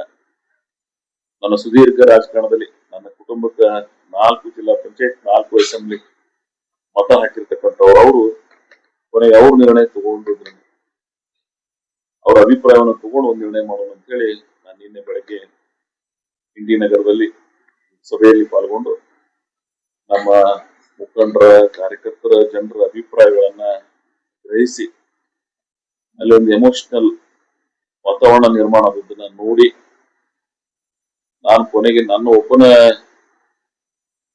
ವಿಚಾರಕ್ಕೆ ಇಷ್ಟೆಲ್ಲಾ ಜನರಿಗೆ ಮನಸ್ಸು ಬೇಡಪ್ಪ ಅಂತಕ್ಕಂಥ ವಿಚಾರ ಇಟ್ಕೊಂಡು ಕೊನೆಗೆ ನನ್ನ ಡಿಸಿಷನ್ ಅನ್ನ ವಿಡ್ರಾಲ್ ಮಾಡಿಕೊಂಡು ಆಗಿನ ಸಂದರ್ಭದಲ್ಲಿ ಮತ್ತೆ ಕರ್ನಾಟಕದ ಉಸ್ತುವಾರಿ ಆಗಿರ್ತಕ್ಕಂಥ ಸುರ್ಜೇವಾಲಾ ಅವರು, ಮಾನ್ಯ ಮುಖ್ಯಮಂತ್ರಿಗಳು, ಇನ್ನು ಅನೇಕ ಜನ ನಾಯಕರುಗಳು ಮಾತಾಡಿದ್ರು. ಕೊನೆಗೆ ನನ್ನ ನಿರ್ಣಯವನ್ನ ತಿಳಿಸಿ ಈಗೇನೋ ಉಪಾಧ್ಯಕ್ಷರು ರಿಸೈನ್ ಮಾಡಿದಾರೆ, ಮಂತ್ರಿಗಳಾಗಿದ್ದಾರೆ. ಸೊ ಸೆಕ್ರೆಟರಿ ನಾನು ನಿನ್ನೆ ಲೆಟರ್ ಅನ್ನ ಕಳಿಸಿ ವಿಡ್ರಾಲ್ ಮಾಡ್ಕೊಂಡಿದ್ದೀನಿ. ಮುಖ್ಯಮಂತ್ರಿಗಳು ಬಹಳ ಸುದೀರ್ಘವಾಗಿ ನನ್ನ ಜೊತೆಗೆ ಮಾತನಾಡಿ, ನಾವೆಲ್ಲ 40 ವರ್ಷದಿಂದ ಒಂದೇ ಪಾರ್ಟಿಯಲ್ಲಿ ಬಾಳೆ ಬೆಳೆದಿದ್ದೀವಿ, ನನಗೂ ಅನೇಕ ಸಂದರ್ಭದಲ್ಲಿ ಸಚಿವ ಸ್ಥಾನ ಸಿಕ್ಕಿಲ್ಲ, ತೆರಿಗೆ ಸಾಹೇಬರು ಸಹಿತ ಅವಕಾಶಗಳು ಆಗಿರ್ಲಿಲ್ಲ, ಬಹಳ ಜನರಿಗೆ ಕೆಲವು ಸಂದರ್ಭ ಆಗಿರ್ತಾವ, ನಾವು ಕೊನೆಗೆ ನಾವೆಲ್ಲರೂ ಸಹಕರಿಸಬೇಕಾಗ್ತದೆ ಅಂತಕ್ಕಂಥ ಅವ್ರ ವಿಚಾರಗಳನ್ನ ಇನ್ನು ಅನೇಕ ಜನ ಮಾನ್ಯ ಸಚಿವರಾಗಿರ್ತಕ್ಕಂಥವ್ರು, ಸೌದಿಯವರು, ಸೌದಿಯವರು ನನ್ನ ಆತ್ಮೀಯ ಸೋದರರಾಗಿರ್ತಕ್ಕಂಥ ಅವ್ರು ಬಂದು ನನಗೆ, ಇಲ್ಲ ನಮ್ಮ ಫೋಟೋದಾಗ ಬೇಕಾದ್ರೆ ನನಗೆ ಮುಖ್ಯಮಂತ್ರಿ ಮಂತ್ರಿ ಕೆಲಸ ಮಾಡಿದ್ರು, ನಂದೇ ಬೇಕಾದ್ರೆ ರಿಸೈನ್ ಮಾಡ್ತೀನಿ, ನೀವು ಆಗ್ರಿ. ನಾನು ಅವ್ರಿಗೆ ಒಂದು ಮಾತು ಹೇಳಿದೆ, ಭಗವಂತ ನಿಮ್ಗೆ ಅವಕಾಶ ಕೊಟ್ಟಿದ್ದಾನೆ, ನಿಮ್ಮದನ್ನ ತಗೊಂಡು ಆಗತಕ್ಕಂಥ ಅಷ್ಟು ಸಣ್ಣ ಮನುಷ್ಯನವ್ರು ನಾನು ಯಾರು ಇರೋದಿಲ್ಲ, ನಾವು ಮಂತ್ರಿ ಆಗೋ ಕಾಲಾಗೂ ಈ ಪ್ರತಿಭಟನೆ ಇಲ್ಲ, ಏನು ಮಾತು ಕೊಟ್ಟಿದ್ರು ಅದನ್ನ ಯಾಕೆ ನಡೀಲಿಲ್ಲ ಅಂತಕ್ಕಂಥ ಭಾವನೆಯಿಂದ ಮಾತ್ರ ನಾನು ಈ ವಿಷಯವನ್ನ ಇಷ್ಟು ದೀರ್ಘಕ್ಕೆ ಹೋಗ್ತಕ್ಕಂಥ ಒಂದು ಪರಿಸ್ಥಿತಿ ನಿರ್ಮಾಣ ಆಗಿದೆ. ಮಾಗಡಿ ಬಾಲಕೃಷ್ಣ ಏನ್ ಸಚಿವರಾಗಿದ್ದಾರೆ, ಅವರು, ವಿನಯ್ ಕುಲಕರ್ಣಿ, BR ಪಾಟೀಲ್, ಮಂತ್ರಿ ಕೋಟಿಗೆ, ಅನಿಲ್ ಚಿಕ್ಕಮಾದು, ಮಾದೇವ್ ಪ್ರಸಾದ್ ಅವರು, ಚಿರಂಜೀವಿ, ಗಣೇಶ್, 6 ಜನ ಶಾಸಕರೆಲ್ಲರೂ ನನಗೆ ಮನವಿ ಬಂದು ಮನವಿ ಮಾಡಿಕೊಂಡು ಇಲ್ಲ ಎಲ್ಲರೂ ಕೂಡೇ ಬಂದಿದೀವಿ. ಇದೊಂದು ಕುಟುಂಬದ ಕೆಲವು ವ್ಯತ್ಯಾಸಗಳಾಗ್ತವ, ನಾವೆಲ್ಲ ಸಹಕರಿಸಬೇಕಾಗ್ತದೆ ಅಂತಕ್ಕಂಥ ಸಲಹೆಗಳನ್ನ ಅನೇಕ ಮಠಾಧೀಶಗಳು, ನಾವೆಲ್ಲ ಆಧ್ಯಾತ್ಮಿಕ ಮತ್ತು ಧಾರ್ಮಿಕ ಹಿನ್ನೆಲೆಯಿಂದ ಬರತಕ್ಕಂಥವ್ರು, ಅನೇಕ ಜನ ಮಠಾಧೀಶರುಗಳು ಮತ್ತು ಅನೇಕ ಜನ ಸಾಹಿತಿಗಳು, ವಿಚಾರವಂತರು ನನ್ನ ಜೊತೆಗೆ ಸುದೀರ್ಘ ರಾಜಕಾರಣದಲ್ಲಿ ನನಗೆ ಮಾರ್ಗದರ್ಶನ ಮಾಡಿದ್ದಾರೆ. ಕೆಲವರು ಮೆಸೇಜ್ಗಳನ್ನ, ಕೆಲವರು ಫೋನ್ದಲ್ಲಿ ಹೇಳಿ, ಟೋಟಲಿ ಎಲ್ಲರ ಜನರ ಭಾವನೆಗಳಿಗೆ ಹೋಗಿಡ್ಬೇಕಾಗ್ತದೆ ಅಂತಕ್ಕಂಥ ವಿಚಾರ ಇಟ್ಕೊಂಡು ನನ್ನ ನಿರ್ಣಯವನ್ನ ನಿನ್ನೆ ಏನು ಮೊದಲು ನಾನು ಮಾಡಿದ್ದೆ ಅದನ್ನ ಬದಲಿಸಿ ಒಬ್ಬ ಶಾಸಕನಾಗಿ ಮುಂದುವರಿಬೇಕು, ಯಾವ ಜನ ನನಗೆ ಅಧಿಕಾರ ಕೊಟ್ಟಿದ್ದಾರೆ ಅವ್ರ ಜೊತೆಗೆ ಇರಬೇಕು ಅಂತಕ್ಕಂಥ ಒಂದು ನಿರ್ಣಯವನ್ನ ಮಾಡಿ, ಅವ್ರ ಒಂದು ನಿರ್ಣಯ ನಾನು ಇನ್ನೊಂದು ಮಾಡಿ ನಾನು ಜನರ ಮುಂದೆ ಹೇಳ್ಬಂದಿದ್ದೆ. ಇಡೀ ನನ್ನ ಜೀವನದಾಗ ಯಾರ ಮನೆ ಬಾಗಿಲಿಗೆ ಯಾವುದೇ ಸ್ಥಾನಮಾನಕ್ಕಾಗಿ ನಾನು ಹೋಗೋದಿಲ್ಲ ಅಂತಕ್ಕಂಥ ಒಂದು ನಿರ್ಣಯವನ್ನು ಮಾಡಿದ್ದೀನಿ. ಯಾಕಂದ್ರೆ ಅವರಾಗಿ ನನಗೆ ಮಾತು ಕೊಟ್ಟಿದ್ರು, ಅದನ್ನ ಅವ್ರು ಉಳಿಸ್ಕೊಂಡು ಬಿಡುದು ಅವ್ರಿಗೆ ಬಿಟ್ಟಿದ್ರು. ಅದು ಇನ್ನು ನನ್ನ ರಾಜಕಾರಣದ ಇತಿಹಾಸಗಳು ಜನರ ಮತಗಳನ್ನ ಬಿಟ್ಟು ಯಾವುದೇ ಅಧಿಕಾರಕ್ಕಾಗಿ ಯಾರ ಮನೆ ಬಾಗಿಲಿಗೆ ಹೋಗ್ತಕ್ಕಂಥ ಪ್ರಮೇಯ ಬರೋದಿಲ್ಲ. ನಾನು ನಿನ್ನೆ ನಮ್ಮ ನಾಯಕರು ಮಾತಾಡೋದು ಅದೇ ಹೇಳಿದ್ರು, ಇಲ್ಲ will do something will see. ನಾನು ಇಡೀ ಲೈಫ್ ನಾನು ಇಲ್ಲಿವರೆಗೆ ಸಕ್ರಿಯ ರಾಜಕಾರಣದಾಗ ಇರ್ತೀನೋ, ಇಲ್ಲಿ ತನಕ ಜನ ನನಗೆ ಅವಕಾಶ ಕೊಟ್ಟಿರ್ತಾರ, ಅದ್ರ ಯಾವುದೇ ಸ್ಥಾನಮಾನಕ್ಕಾಗಿ ಯಾರ ಹತ್ರನೂ ಸಹಿತ ನನ್ನ ನಿವೇದನೆಗಳನ್ನ ತಗೊಂಡು ಹೋಗ್ತಕ್ಕಂಥ ಪ್ರಯತ್ನ ನನ್ನ ಲೈಫ್ನ ನಾನು ಮಾಡಂಗಿಲ್ಲ ಅಂತಕ್ಕಂಥ ತೀರ್ಮಾನವನ್ನ ಮಾಡಿದ್ದೀನಿ. ಯಾಕಂದ್ರೆ self respect is most important in the life. ಆ ಭಾವನೆಗಳ ಇಟ್ಟುಕೊಂಡು ಬದುಕಿದವ್ರು ನಾವೆಲ್ಲ. ಸೊ ಅದಕ್ಕೆ ನಾನು ಆ ತೀರ್ಮಾನ ಮಾಡಿದ್ದೀನಿ. ಆದ್ರೆ ರಾಜಕಾರಣದಾಗ ಇವೆಲ್ಲ ಸರ್ವೇ ಸಾಮಾನ್ಯ, ಡಿಸಿಷನ್ ಮೇಕರ್ಸ್ ಜಗದಾಗ ಇದ್ದವ್ರಿಗೆ ಈ ಸಮಸ್ಯೆಗಳು ಅರ್ಥ ಆಗ್ತದೆ. ನಾವೆಲ್ಲ ಕಾಮನ್ ಸೆನ್ಸ್ ಇದ್ದವ್ರು, ಪರಿಸ್ಥಿತಿ ಎಲ್ಲರಿಗೂ ಅವಕಾಶ ಕೊಡೋದಾಗೋದಿಲ್ಲ ಬೇರೆ ಬೇರೆ ಕಾರಣಕ್ಕಾಗಿ. ಸೊ ಆದ್ರೂ ಅವರ ನಿರ್ಣಯವನ್ನು ಏನು ಮಾಡಿದ್ದಾರೆ ನಾವೆಲ್ಲ ಅದನ್ನು ಒಪ್ಪಿಕೊಂಡು ಸಕ್ರಿಯವಾಗಿ ಈ ರಾಜ್ಯದ ಜನ ನಮ್ಗೆ ಅವಕಾಶ ಕೊಟ್ಟಿದ್ದಾರೆ, ಅದು ಒಂದು ನೋಡ್ಬೇಕಾಗ್ತದೆ. ಒಂದು ಪಕ್ಷ ಆಲ್ವೇಸ್ ನಮ್ಗಿಂತ ದೊಡ್ಡದು, ನಮ್ಮ ವೈಯಕ್ತಿಕ ವಿಚಾರಕ್ಕಿಂತ ಪಕ್ಷನೂ ದೊಡ್ಡದು ಅಂತಕ್ಕಂಥ ಭಾವನೆಗಳನ್ನು ಸಹಿತ ಕೊನೆಗೆ ನಾವು ಇಟ್ಕೊಬೇಕಾಗ್ತದೆ. ಈ ವ್ಯತ್ಯಾಸಗಳಿಂದ ಒಂದು ಕುಟುಂಬದ ultimate we are Congress family, ಒಂದು ಸರ್ಕಾರ, ನಮ್ಮಲ್ಲಿ ಅನೇಕ ವ್ಯತ್ಯಾಸಗಳದಾವ, ಅನೇಕ ವಿಚಾರಗಳ ಅಭಿಪ್ರಾಯ ಭೇದಗಳದಾವ. ಅದಕ್ಕಾಗಿನೇ ಕೊನೆಗೆ ಒಂದು ತೀರ್ಮಾನಕ್ಕೆ ಬರಬೇಕಾಗ್ತದೆ. ನಮ್ಮ ಭಾರತೀಯ ಸಂಸ್ಕೃತಿಯ, ನಾನು ಈ 2-3 ದಿನದಲ್ಲಿ ನಮ್ಮ ಸಂಸ್ಕೃತಿಯ ಪ್ರತೀಕವಾಗಿ ನೋಡಿ, ಇಲ್ಲಿ ಯಾರಿಗಾದ್ರೂ ನೋವಾದ್ರೆ ನನಗಾಗಿದೆ, ಇಲ್ಲಿ ಯಾರಿಗಾದ್ರೂ ಸಂತೋಷ ಆದ್ರೆ ನನಗಾಗಿದೆ ಅಂತಕ್ಕಂಥ ಏನು ನಮ್ಮ ಭಾರತೀಯ ಸಂಸ್ಕೃತಿಯ ಪ್ರತೀಕ ಇತ್ತು. ಆ ರೀತಿ ಒಳಗೆ ಅನೇಕ ಜನ ಶಾಸಕರುಗಳು, ಸಚಿವರುಗಳು, ಜನಸಮೂಹ, ಮಠಮಾನ್ಯದ ಮಠಾಧೀಶರುಗಳು ನನಗೆ ಕಾಳಜಿ ಮಾಡೋದು ನೋಡಿದ್ದಾರೆ. ಈ ಎಲ್ಲ ಸ್ಥಾನಮಾನಕ್ಕಿಂತ ಅವರ ಪ್ರೀತಿ ವಿಶ್ವಾಸ ಬಹಳ ದೊಡ್ಡದು. ಈ ಸಂಸ್ಕೃತಿಯ ಪ್ರತೀಕವಾಗಿ ನಾವೆಲ್ಲ ಬಾಳಿ ಬದುಕಬೇಕಾಗ್ತದೆ ಅಂತಕ್ಕಂಥ ವಿಚಾರ ಇಟ್ಕೊಂಡು ನಾನೇ ವಿಶಾಲ ಮನಸ್ಸಿನಿಂದ, ನೀವೇನಾದ್ರೂ ಬೇರೆ ರೀತಿಯಿಂದ ಮಾತಾಡಿ ಮಾಡ್ಕೋಬಹುದಾಗಿತ್ತು, ನಾನಂತ ಯಾವ ವಿಚಾರ ಮಾತಾಡಿಲ್ಲ. ಜನರಿಗೆ ಹೇಳಿದ್ದಾರೆ, ಕೊನೆಗೆ ಅವರ ಭಾವನಾತ್ಮಕ ಮಾತುಗಳನ್ನ ನಾನು ಕೇಳಿ, ಯಾರು ನನ್ನ ಸುದೀರ್ಘ ರಾಜಕಾರಣಕ್ಕೆ ಎಲ್ಲ ಸಹಾಯ ಮಾಡಿದವರು ಅವ್ರ ಮಾತಿಗೆ ಗೌರವ ಕೊಡ್ಲಿಕ್ಕಂದ್ರೆ ಅದ್ಯಾವ ರಾಜಕಾರಣ. ಕೊನೆಗೆ ನಾನು ಆ ತೀರ್ಮಾನಕ್ಕೆ, ನಮ್ಮ ಹೈಕಮಾಂಡ್ ಫಸ್ಟ್ ಅಂದ್ರೆ ನಮ್ಮ ಜನ, ದೇ ಆರ್ ದ ಅಲ್ಟಿಮೇಟ್. ಸಾರ್ವಜನಿಕ ಜೀವನ ಇರತಕ್ಕಂಥ ಚುನಾಯಿತ ಪ್ರತಿನಿಧಿಗಳಿಗೆ ಇಲ್ಲಿ ಒಂದ್ ಮುಟ್ರಿತೀವಂದ್ರೆ ಇದರ ಮೂಲ ಆಧಾರ ಸ್ತಂಭ ಅವರು. ಸೊ ಅವರಿಗೆ ಮನಸ್ಸಿಗೆ ನೋವಾಗಬಾರ್ದು. ಅವರು ನಿನ್ನ ಅಲ್ಲಿಯ ಆ ಭಾವನಾತ್ಮಕ ಅನೇಕ ಜನರುಗಳು, ಹಿರಿಯರು, ಅದೊಂಥರ ನನಗೆ ಆ ಇಮೋಷನಲ್ ಇದನ್ನು ನೋಡಿ ಯಾವ ಮಂತ್ರಿಗಳು ಬೇಡ, ಯಾವ ರಾಜಕಾರಣ ಬೇಡ ಅಂತಕ್ಕಂಥ ನಿರ್ಣಯವನ್ನು ತಗೊಂಡು, ಸೊ ನಾವೆಲ್ಲ ಕಾಂಗ್ರೆಸ್ ಪಕ್ಷದ ಸಿದ್ಧಾಂತಗಳಿಂದ ಐಡಿಯಾಲಜಿ ಮುಖಾಂತರ ಪಾರ್ಟಿ ಆಗಿದ್ದೇವೆ. Secularism part of the life ಅಂತ ತಿಳಿದ್ಬಿಡ್ತು. ನಾನೇ ಸಂದರ್ಭದಲ್ಲಿ ಹೇಳಿದ್ದೀನಿ, ನಾನು ಕಾಂಗ್ರೆಸ್ ನಲ್ಲಿ ಹುಟ್ಟಿದ್ದೀನಿ, ನನ್ನ ಜೀವನದ ಕೊನೆ ದಿನ ನಾನು ಕಾಂಗ್ರೆಸ್ ನ ಕಲಿತೀನಿ ಅಂತಕ್ಕಂಥ ಸಿದ್ಧಾಂತದ ರಾಜಕಾರಣ ಮಾಡಿದ್ದೀನಿ. ಈ ಅಧಿಕಾರಕ್ಕಾಗಿ ಬದಲಾವಣೆ, ನಾನು ಶಾಸಕ ಸ್ಥಾನಕ್ಕೆ ರಿಸೈನ್ ಮಾಡ್ತಿದ್ದೆ, ಅವ್ರ ಪಕ್ಷ ಬಿಟ್ಟು ಹೋಗ್ತಿರ್ಲಿಲ್ಲ. ಕಾಂಗ್ರೆಸ್ ಸರ್ಕಾರದ ಪರಿವಾರ ಏನಿತ್ತು ನನ್ನನ್ನು ದೂರ ಇಟ್ಟಿದೆ ಅಂತಕ್ಕಂಥ ಭಾವನೆ ಬಂದಿತ್ತು. ಆದ್ರೆ ಕಾಂಗ್ರೆಸ್ ಪಕ್ಷದ ಪರಿವಾರ ನಾನು ದೂರ ಇಡಲಿಕ್ಕೆ ಸಾಕಿಲ್ಲ. ಯಾಕಂದ್ರೆ ಆ ಎಮೋಷನಲ್ ಅಟ್ಯಾಚ್ಮೆಂಟ್, ಫಾದರು ಕಾಂಗ್ರೆಸ್ನ, ನಾವು ಕಾಂಗ್ರೆಸ್ ಅತ್ಯಂತ ಕಷ್ಟದಾಯಕ ದಿನಗಳಲ್ಲಿ ಕಾಂಗ್ರೆಸ್ ಅನ್ನು ಕಟ್ಟಿದವರು ನಾವು ತಾಲೂಕು ರಾಮಕೃಷ್ಣ ಹೆಗಡೆ ಅವರ ಗಾಡಿ ಒಳಗೆ ಜನತಾ ಪರಿವಾರದ ಗಾಡಿ ಇದ್ರೊಳಗೆ ಯಾರೂ ಜಿಲ್ಲಾ ಪರಿಷತ್ ಇದ್ದಿರ್ತಿರ್ಲಿಲ್ಲ. ಅವು ನಮ್ಮ ಫಾದರ್ ಒಬ್ಬರೇ ಗೆದ್ದವು. 86 ನಾನು ಗೆದ್ದಿ ಒಳಗೂ ಸಹಿತ ತಾಲೂಕಿನಾಗ ನಾವು ಒಬ್ಬನೇ ಜಿಲ್ಲಾ ಪರಿಷತ್ ಉಳಿದವರೆಲ್ಲ ಬೇರೆ ಪಾರ್ಟಿ. ಆಮೇಲೆ 3-4 ಸಲ 94, 99, 2008 ಕಾಂಗ್ರೆಸ್ ಇರ್ಲಿಲ್ಲ. 20 ವರ್ಷಗಳ ನಂತರ ನಾನು ಅದನ್ನ ಕಟ್ಟಿದ್ದೀನಿ, ಬೆಳೆಸಿದ್ದೀನಿ. ಭಾವನಾತ್ಮಕ ಸಂಬಂಧದ ನನಗೆ.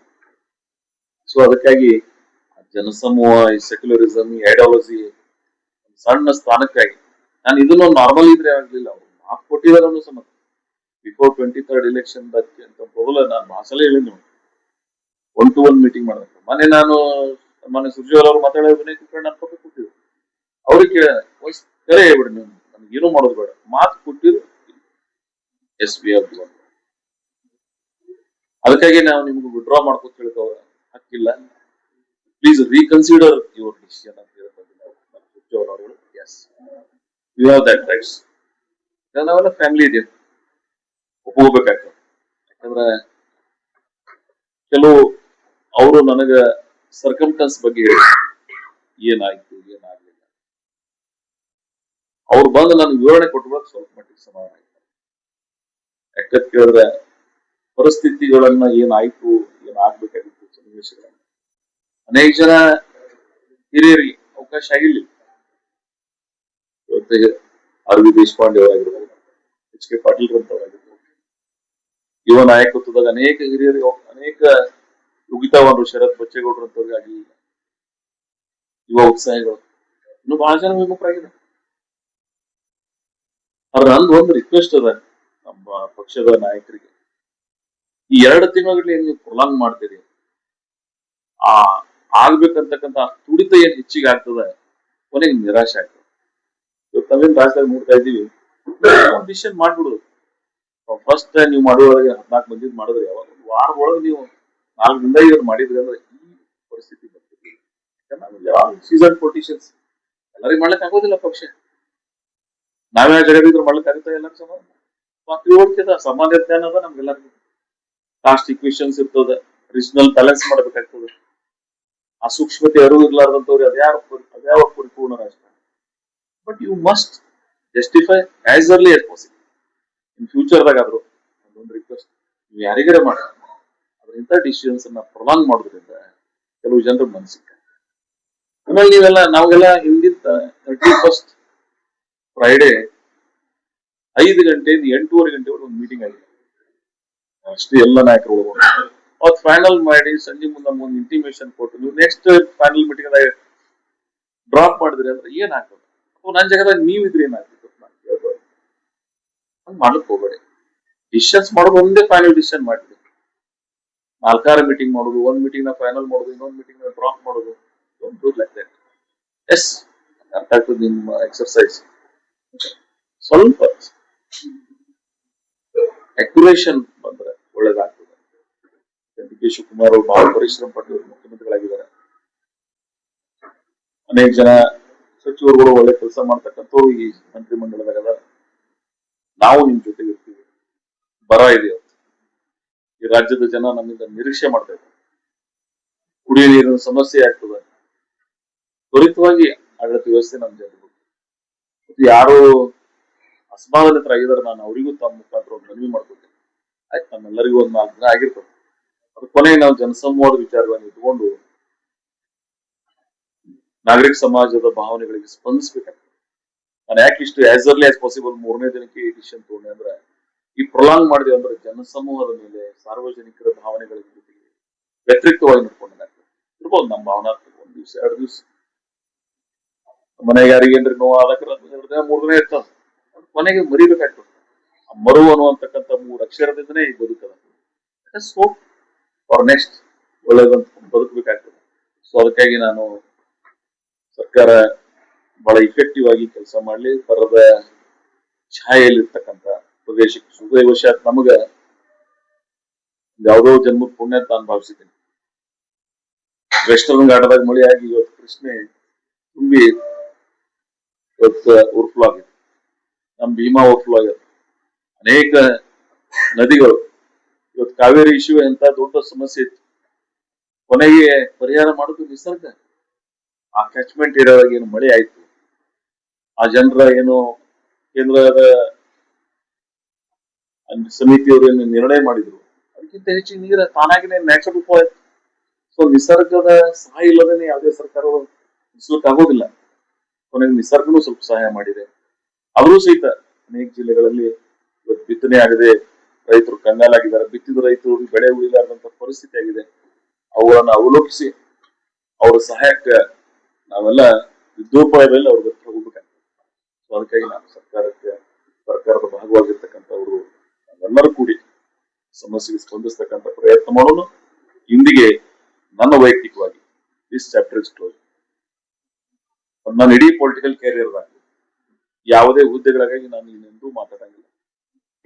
ಎಲ್ಲಿ ತನ ಸಾರ್ವಜನಿಕ ಬದುಕನಾಗಿರ್ತೀನಿ, ಡೈರೆಕ್ಟ್ ಮತದಾರರ ಆಶೀರ್ವಾದ ಎಲ್ಲಿ ತನ ಇರ್ತದೆ ಈ ತನ ಸಕ್ರಿಯ ರಾಜಕಾರಣದಾಗ ಇರ್ತೀನಿ. ಸಾರ್ವಜನಿಕರ ಹಿತ ಬಯಸ್ತಕ್ಕಂಥ ಪ್ರಯತ್ನ ಮಾಡ್ತೀವಿ. ಜನಮಾನಸದೊಳಗ ಶಾಶ್ವತವಾಗಿ ಉಳಿತಕ್ಕಂಥ ರಾಜಕಾರಣ ಮಾಡ್ತೀವಿ. ನಂಗೆ ಅವಕಾಶ ನಮ್ಮ ಸರ್ಕಾರಗಳು ಬಹಳ ಅವಕಾಶ ಕೊಟ್ಟಿವೆ. ಒಬ್ಬ ಮಂತ್ರಿ ಆದಂತ ಕಾನ್ಸ್ಟಿಟ್ಯೂನ್ಸಿ ಅನುದಾನ ಬಂದಿಲ್ಲ, ನನಗೆ ಬಂದು 4,000 ಕೋಟಿ 3,000 ಕೋಟಿ. ನಾನು ಏನ್ ಕನಸು ಕಂಡಿದ್ದೆ ಅವೆಲ್ಲ ನನಸಾಗಿದೆ. ನೀರಾವರಿ ಯೋಜನೆಗಳು, ಕೆರೆ ತುಂಬತಕ್ಕಂಥದ್ದು, ಸಕ್ಕರೆ ಕಾರ್ಖಾನೆ, ನಿಂಬೆ ಅಭಿವೃದ್ಧಿ ಮಂಡಳಿ, ನಿಂಬೆ GI tank, GTC college, degree college, PUC college, ಏನೆಲ್ಲ ಮಾಡೀನಿ ನಾನು. ಹೇಳ್ಕೊತೋದ್ರು 1 ಗಂಟೆ ಆಯ್ತು. ಇದೇ ಇವರೇ ಈಗಿನ ಮುಖ್ಯಮಂತ್ರಿಗಳು, ಹಿಂದಿನ ಮುಖ್ಯಮಂತ್ರಿಗಳ ಬಂದು ಜುಲೈ 14ಕ್ಕೆ 4,500 ಕೋಟಿ ರೂಪಾಯಿ ಯೋಜನೆಗಳ ಅನುದಾನ ಶಂಕುಸ್ಥಾಪನೆ ಮಾಡಿದೆವು. ಜುಲೈ 14, 2025. ಸಮಾಧಾನ ಅದ. ಕೊನೆಗೆ ನನ್ನ ಜನರ ನನಗೇನು ಆಶೀರ್ವಾದ ಮಾಡಿದ್ರು. ಸಿದ್ದೇಶ್ವರ ಮಹಾಸ್ವಾಮಿಗಳ ಹೆಸರ ಮೇಲೆ ಒಂದು ನೀವೆಲ್ಲ ಸಾಹಸಕ್ಕೆ ಹೋಗಿ ಬರ್ಬೋದು. ದ ಮೋಸ್ಟ್ ಅಟ್ರಾಕ್ಟಿಂಗ್ ಪ್ಲೇಸ್ ಆಗಿದೆ. ಅಂತ ವಾತಾವರಣ ಸೃಷ್ಟಿಯಾಗಿದೆ. ಸಂತೃಪ್ತಿ ಅದು. ಒಬ್ಬ ಶಾಸಕನಾಗಿ ನನ್ನ ಜನರ ಭಾವನೆಗಳಿಗೆ ನಾನು ಹಿಂದೆ ಹೇಳ್ತಿದ್ದೇನೆ. ಕುಡಿಯುವ ನೀರಿನ ಅತಿ ಸಮಸ್ಯೆದಾಯಕ ತಾಲೂಕುಗಳು ಯಾವ್ದ್ರ ಕರ್ನಾಟಕದಾಗ ಇದ್ರೆ ಅದರಲ್ಲಿ ನಮಗೂ ಸಹಿತ ಅದು ಇವತ್ತಲ್ಲಿ ಆ ವಾತಾವರಣ ಇದೆ. ಟ್ಯಾಂಕರ್ ಮುಕ್ತ ಮಾಡಿದೆ ನಾನು ಲಾಸ್ಟ್ ಪ್ರಶ್ನೆ ಹೇಳಿದ್ದೇನೆ. ಸೊ ಜನರ ಮೂಲ ಸಮಸ್ಯೆಗಳನ್ನ ಪರಿಹಾರ ಮಾಡಿರ್ತಕ್ಕಂಥ ಸಂತೃಪ್ತಿ ನನಗಿದೆ. ಸೊ ಒಟ್ಟಾರೆ ನನ್ನ ಇಡೀ ರಾಜಕಾರಣದ ಅವಧಿಯಲ್ಲಿ ಬಹಳ ಜನ ನಂಗೆ ಸಹಾಯ ಸಹಕಾರ ಮಾಡಿದ್ದಾರೆ.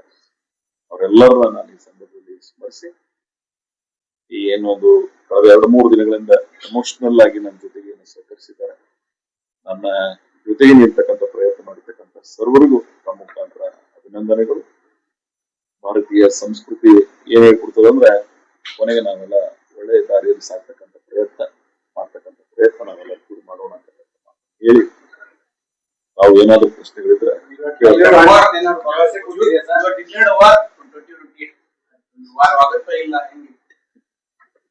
28 ಇನ್ನ ಬಹಳ ದೂರ ಅದ. 1 ವರ್ಷ 9 ತಿಂಗಳದ. ಅವಾಗ ಮತ್ತೊಮ್ಮೆ ಮಾತಾಡ.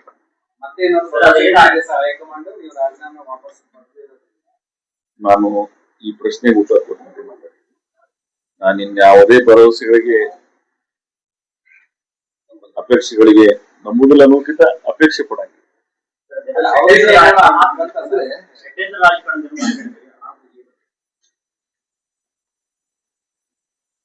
ಯಾವತ್ತು ಹೇಳ್ಬೇಕಾಯ್ತು ಹೇಳಿ, ಮುಗಿದೋದು ಅಧ್ಯಾಯ. ನಾನು ಇವತ್ತ ಕನ್ಕ್ಲೂಡ್ ಬಂದಿನಿ. ನಿಮ್ಗೆ ಹೇಳ್ಬಿಟ್ಟೆ ನಾನು, ಇದು ಭಾವನಾತ್ಮಕ ರಾಜಕಾರಣ.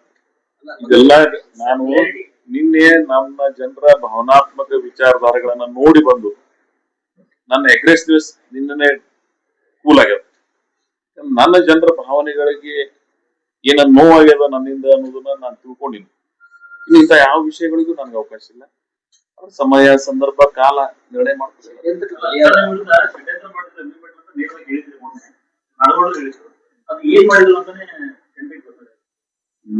ನಿಮಗೂ ಗೊತ್ತದ, ಜನರಿಗೂ ಗೊತ್ತದ. ಇದೇನು ಹೊಸದೇನಲ್ಲ. ನಾನು ಬಹಳ ಭಾವನಾತ್ಮಕ ನನ್ನ ಜನರ ಭಾವನೆಗಳ ಜೊತೆಗೆ ಇಲ್ಲಿ ಬಂದಿದ್ದೆ. ಇವತ್ತು ಅದ್ರ ಬಗ್ಗೆ ಮಾತಾಡ್ಲಿಕ್ಕೆ ನನ್ನ ಮನಸ್ಸಿಲ್ಲ. ಸಮಯ, ಸಂದರ್ಭ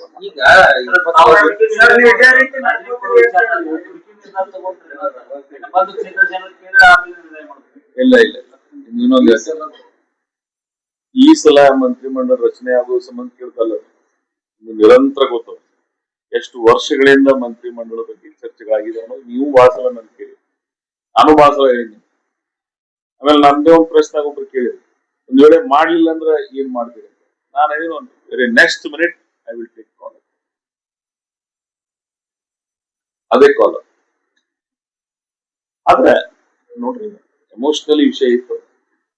ನನ್ನ ಪಕ್ಷದ ಹಿರಿಯರು, ನನ್ನ ಒಡನಾಡಿಗಳು, ನನ್ನ ಆತ್ಮೀಯರು, ನನ್ನ ಹಿತೈಷಿಗಳು ನಾನು ಹೇಳಿ ಸುದೀರ್ ತಿಳಿಯಲಿ ಯಾರು ಬಂದ್ರು, ಏನೇನ್ ಹೇಳಿದ್ರು, ಏನೇನ್ ಮಾತಾಡಿದ್ರು.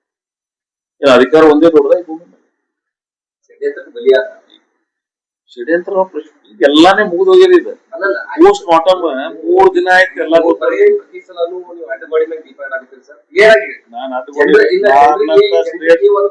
ನಾನು ಒಂದೇ ಮಾತಾಡ್ತೀನಿ, ರಾಜಕಾರಣ ಯಾರು ಮಾಡಿಲ್ಲ. ಪ್ರತಿ ಸಲನು ಇದನ್ನೇ ಹೇಳ್ತೀರಿ, ಪ್ರತಿ ಸಲನು ಸೂಕ್ಷ್ಮವಾಗಿ ಹೇಳ್ತೀರಿ. ಒಂದು ಕ್ಲಾರಿಫಿಕೇಶನ್ ಕೊಡಿ ಜನರಿಗೆ.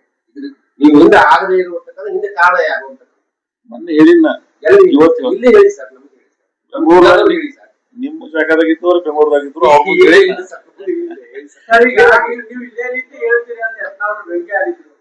ಇಲ್ಲ ಬರ್ತಾರೆ ಇವರು, ಬಂದಂದ್ರೆ ಇದೇ ಹೇಳ್ತಾರೆ, ಇದೇ ಪಕ್ವವಾಗಿ ಆದ್ಯತೆ ಕೊಟ್ಟಿದ್ದಾರೆ. ಹಣ ಕೊಟ್ಟವರಿಗೆ ಸಚಿವ ಸ್ಥಾನ ಕೊಟ್ಟಿದ್ದಾರೆ, ಹಿರಿತನಕ್ಕೆ ಮತ್ತೆ ಒಳ್ಳೆ ಕೊಟ್ಟಿಲ್ಲ ಅಂತ ಹೇಳಿ ಆಡಿಯೋ ವಿಡಿಯೋಗಳೆಲ್ಲ ಹರಿದಾಡ್ತಾ ಇದೆ ನಿಮ್ ಪಕ್ಷದ್ದು. ಇದ್ರ ಬಗ್ಗೆ ನಿಮ್ಮ ಅಭಿಪ್ರಾಯ? ಸಚಿವ ಸಂಪುಟ ಅಂತ ಹೇಳಿದ್ರೆ ಸಚಿವ ಸಂಪುಟ ಯತ್ನಾಳ್ ಅವ್ರು ಇಡೀ ರಾಜಕಾರಣ ಹೆಂಗ್ ನೋಡ್ಕೊಂಡ್ ಬಂದವ್ರು ನಿಮಗೂ ಗೊತ್ತು. ಒಂದ್ ಮಾತು ಹೇಳ್ತೀನಿ, ಚುನಾಯಿತ ಪ್ರತಿನಿಧಿಗಳ ಆದ ಬಳಕ ಈ ಪದಗಳ ಅವ್ರು ಬಳಕೆ ಮಾಡಬಾರ್ದು. ಜನ ಅವರಿಗೆ ಅವಕಾಶ ಕೊಟ್ಟಿದ್ದಾರೆ, ಪ್ರತಿನಿಧಿಗಳಾಗಿದ್ದಾರೆ, ಅವರಿಗೆ ಮಂತ್ರಿಗಳಾಗಲಿಕ್ಕೆ ಅವಕಾಶ, ಒಬ್ಬ ಶಾಸಕನಿಗೆ ಸಂಪೂರ್ಣ ಅಧಿಕಾರದ ಮಂತ್ರಿಗಳಾಗಲಿಕ್ಕೆ ಪಕ್ಷ ಸರ್ಕಾರ ಅವರಿಗೆ ಅವಕಾಶ ಮಾಡಿಕೊಟ್ಟಿದೆ. ಆ ರೀತಿ ಮಾತಾಡಬಾರ್ದು. ಬಸನಗೌಡರಿಗೆ ಇದೇ ಮಾತಾಡಿ ಇಲ್ಲಿ ಮುಟ್ಟಾರ. ಸ್ವಲ್ಪ ಸಂವೇದನಶೀಲದಿಂದ ರಾಜಕಾರಣ ಮಾಡ್ತಕ್ಕಂಥ ಪ್ರವೃತ್ತಿ ಬೆಳೆಸುವರಿ. ನೀವು ಒಂದ್ ಪಕ್ಷದಾಗಿದ್ರೆ ನಿಮಗ ಆ ಪಕ್ಷ ಹೊರಗೋಗ್ಲಿಕ್ಕೆ ವಾತಾವರಣ ಹೆಂಗಾಯ್ತು, ನೀವೇನೇನ್ ಮಾಡ್ಕೊಂಡ್ರಿ, ಸ್ವಯಂಕೃತ ಅಪರಾಧಗಳನ್ನ ಇನ್ಮೇಲೆ ಬದಲಾವಣೆ ಆಗ್ರಿ. ನಿಮ್ ಸೋದರರು ಇದ್ದಾಗ ನಿಮ್ಗೆ ಹೇಳಿ ಹೋಗ್ಯಾರ ಸ್ಮೂತ್ ಆಗಿ ಸೈಲೆಂಟ್ ಆಗಿ ರಾಜಕಾರಣ ಮಾಡಕ್ಕೆ. ನಾನು ಅದೇ ಹಾಗೆ ಹೊಂಟೀನಿ. ನೀವು ಆಮೇಲೆ ನಾನು ಕೇಳಿದ್ರು ನೀವು ವಿನಾಯಕ ಒಂದು ಪ್ರಶ್ನೆ, ಅವರು ಸಣ್ಣಗೌಡ್ರ ರೀತಿ ಮಾಡಿದ್ರು. ಸಣ್ಣಗೌಡ್ರು ಏನ್ ಮಾತಾಡ್ತಾರ ಬಹಳ ಮಹತ್ವ ಬರಂಗಿಲ್ಲ.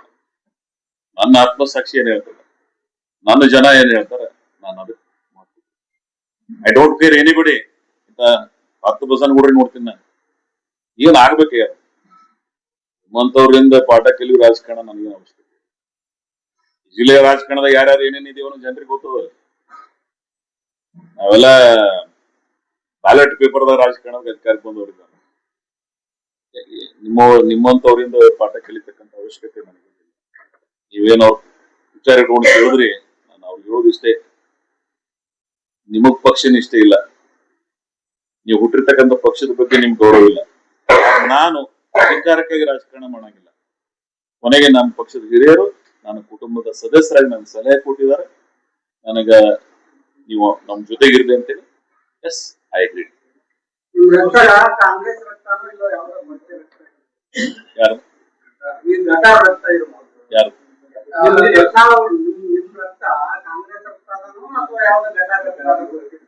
ಯಾರು ಯಾವ್ದ? ಹೌದಾ? ನಮ್ ಫಾದರು ಕಾಂಗ್ರೆಸ್, ನಾನು ಕಾಂಗ್ರೆಸ್.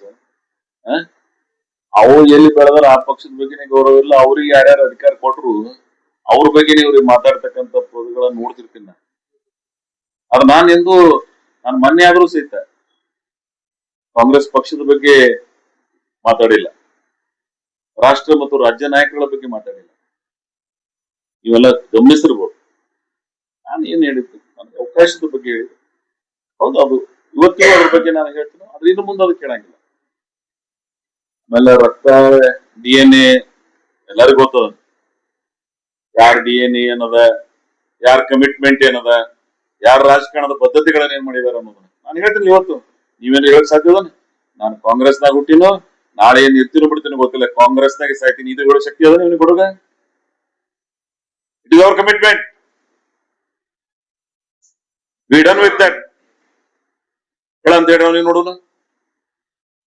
ಅಧಿಕಾರಕ್ಕೆ ಏನ್ ಬೇಕೆಲ್ಲ ಜನತಾದಳಕ್ಕೆ ಹೋಗೋದು, ಪಾಳೆ ಮಾತು ಬರುದು, ಮಾತು ಹೋಗೋದು. ನಾ ಹೆಂಗ್ ಮಾಡಿ ಎಮೋಷನಲಿ ಆ ಕ್ಷಣಕ್ಕೆ ಆಗ್ಯದ. ನಾನ್ ರೆಕ್ಟಿಫೈ ಮಾಡ್ಕೊಂಡಿದ್ದೆ. ನನ್ನ ಪಕ್ಷದವರು as A general secretary within 3 hours ನನ್ನ ಮನೆಗೆ ಬಂದು ನನಗೊಂದು ಮನವಿ ಮಾಡಬೇಕು ಸ್ಪಂದಿಸಿದ್ದೀನಿ. ನಾನು ಗೌರವ ಕೊಡ್ಬೇಕಲ್ಲ. ಆ ಪಕ್ಷ ನನಗೆ ಸುದೀರ್ಘ ರಾಜಕಾರಣಕ್ಕೆ ಅವಕಾಶ ಮಾಡಿಕೊಟ್ಟರು. ಹೌದು, ಒಂದು ಮಂತ್ರಿ ಮಾಡ್ಲಿಕ್ಕಿಲ್ಲ ಅವ್ರು, ಆದ್ರೆ ನನಗೆ ಅವಕಾಶ ಬೇರೆ ಬೇರೆ ಕೊಟ್ಟರು ಇಲ್ಲ. ಆ ಪಕ್ಷಕ್ಕೆ ನಾನು ಗೌರವಯುತವಾಗಿ ನೋಡ್ಕೋಬೇಕು ಇಲ್ಲ. ನಾನು ಅದಕ್ಕೆ ಪಕ್ಷದ ನಿರ್ಣಯಕ್ಕೆ ಪಾಲನೆ. ನಾನು ಇವತ್ತೇ ಒಂದು ಮಾತು ಹೇಳಿದೆ, ಈ ಮಂತ್ರಿ ಆಗೋ ಕಾಲಾಗ ನನಗೆ ಇಷ್ಟ ಆಯ್ತಿದೆ. ಇನ್ ಜೀವನದಾಗ ಇದು ಕೇಳಂಗಿಲ್ಲ, ನಿರೀಕ್ಷೆನೆ ಇಟ್ಕೊಳ್ಳಿಲ್ಲ ಅಂದ್ರೆ ಪ್ರಶ್ನೆ ಬರಂಗಿಲ್ಲಲ್ಲ. ಈ ನಿರೀಕ್ಷೆಗಳನ್ನ ಹುಟ್ಟು ಹಾಕಿದವ್ರೆ ಅವ್ರು ನಮ್ಮವ್ರು. ನನಗೆ ಏನ್ ಹೇಳ್ಬಿಟ್ಟು ಇಂಥವು ಯಾವ ಅಪೇಕ್ಷೆ ಪಡಂಗಿಲ್ಲ. ನಮ್ಮ ಇಡೀ ರಾಜಕಾರಣದ ಅವಧಿ ಒಳಗೆ ನಾನು ಇದನ್ನ ಎಂದೂ ನಿರೀಕ್ಷೆ ಮಾಡಂಗಿಲ್ಲ. ನನಗೆ ಇನ್ನೊಂದು ಏನಂದ್ರೆ ಅದು ಇಂಡಿ ದುರ್ದೈವ ಅನಿಸ್ತದ ನನಗೆ. ನನ್ಕಿಂತ ಹೆಚ್ಚಿಗೆ ಆ ಕ್ಷೇತ್ರಕ್ಕೆ ಸಚಿವ ಭಾಗ್ಯನೇ ಇಲ್ಲ. ಅದೊಂದು ವಂಚಿತ ಭಾಗ್ಯ. ಅಥವಾ ಒಬ್ಬೊಬ್ರು ಯಾರೋ ಹೇಳ್ತಿದ್ರು, ಒಂದು ಇದು ಹೇಳ್ತಿರ್ತಾರಲ್ಲ ವಾಸ್ತು, ಹಂಗದ ನನ್ನ ಕ್ಷೇತ್ರದ ವಾಸ್ತು ಮಂತ್ರಿ ಭಾಗ್ಯನೇ ಇಲ್ಲ ತಿಳ್ಕೊಂಡು ಅದ್ರಾಗ ನಾ ಇದನ್ನ ಮತ್ತೆ ಅನಿವಾರ್ಯ ಅದ. ಇನ್ನೇನ್ರಿ ಡಿಲಿಮಿಟೇಷನ್ ಆಗಿ ಇನ್ನೊಮ್ಮೆ ಏನ್ ಡಿಲಿಮಿಟೇಷನ್ ಆಗುದು, ಅವಾಗ ಏನ್ರ ಹೆಸರು ಚೇಂಜ್ ಮಾಡಿದ್ರೆ ಏನ್ರ ಹೊಸ ಜಿಲ್ಲೆಗಳನ್ನ ಮಾಡ್ತಕ್ಕಂತ ಸಂದರ್ಭ ಬಹಳ ಸಲ ಹೇಳಿದ್ದೀನಿ. ಕರ್ನಾಟಕದೊಳಗೆ ಫಸ್ಟ್ ಪ್ರಯಾರಿಟಿನೇ ಬೆಳಗಾವ್ ಆಗುತ್ತೆ ಭೌಗೋಳಿಕವಾಗಿ. ಇವತ್ತಿಗೂ ದೊಡ್ಡ ಜಿಲ್ಲೆಯಾಗಿ ಉಳಿದಿದೆ. ಅವಾಗ ಏನ್ ಜಿಲ್ಲೆಗಳು ಹೊಡೆದ್ರು JH ಪಟೇಲ್ರ ಕಾಲಾವಧಿ ಒಳಗೆ ಅವಾಗೇ ಆಗ್ಬೇಕಾಯ್ತು. ಇವತ್ತು ಅವಧಿ ಹೊಡೆದಿಲ್ಲ. ಆದ್ರೆ ನಮ್ ಡಿಮಾಂಡ್ ಅದ. ನಾನು ಬಹಳ ಸಲ ಹೇಳೀನಿ, ಇವತ್ತೇ ಆಗ್ಲಿ ಅಂತಿಲ್ಲ. ನೀವು ಎಂದಾದ್ರೂ ಹೊಸ ಜಿಲ್ಲೆಗಳನ್ನ ಮಾಡ್ತಕ್ಕಂತ ಪ್ರಸ್ತಾವನೆ ಸರ್ಕಾರದಲ್ಲಿ ಬಂತು ಅಂದ್ರೆ ನಮ್ಮನ್ನು ಪರಿಗಣಿಸ್ರಿ. ಬರೀ ನಮ್ದು ಒಂದೇ ಇಲ್ಲ, ಇಂಥ ಬಹಳ ಅದಾವ. ಮಧುಗಿರಿ ಅದ, ತುಮಕೂರದಾಗ, ಬೆಳಗಾವದಾಗ ಅತನಿ ಅದ, ಚಿಕ್ಕೋಡಿ ಅದ, ಬೈಲಹೊಂಗಲ್ ಅದ, ಬೇರೆ ಬೇರೆಯವ್ರು ಬಹಳ ಬೇಡಿಕೆ ಅದಾವ. ಹೇಳ್ದಲ್ಲ ಕರ್ನಾಟಕ ಸರ್ಕಾರ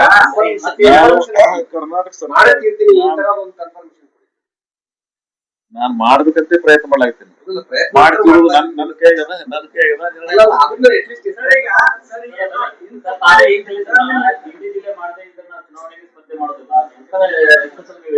ನಾನು ಹಂಗಾರ ಪ್ರೆಷರ್ ಇಡಬೇಕಂತ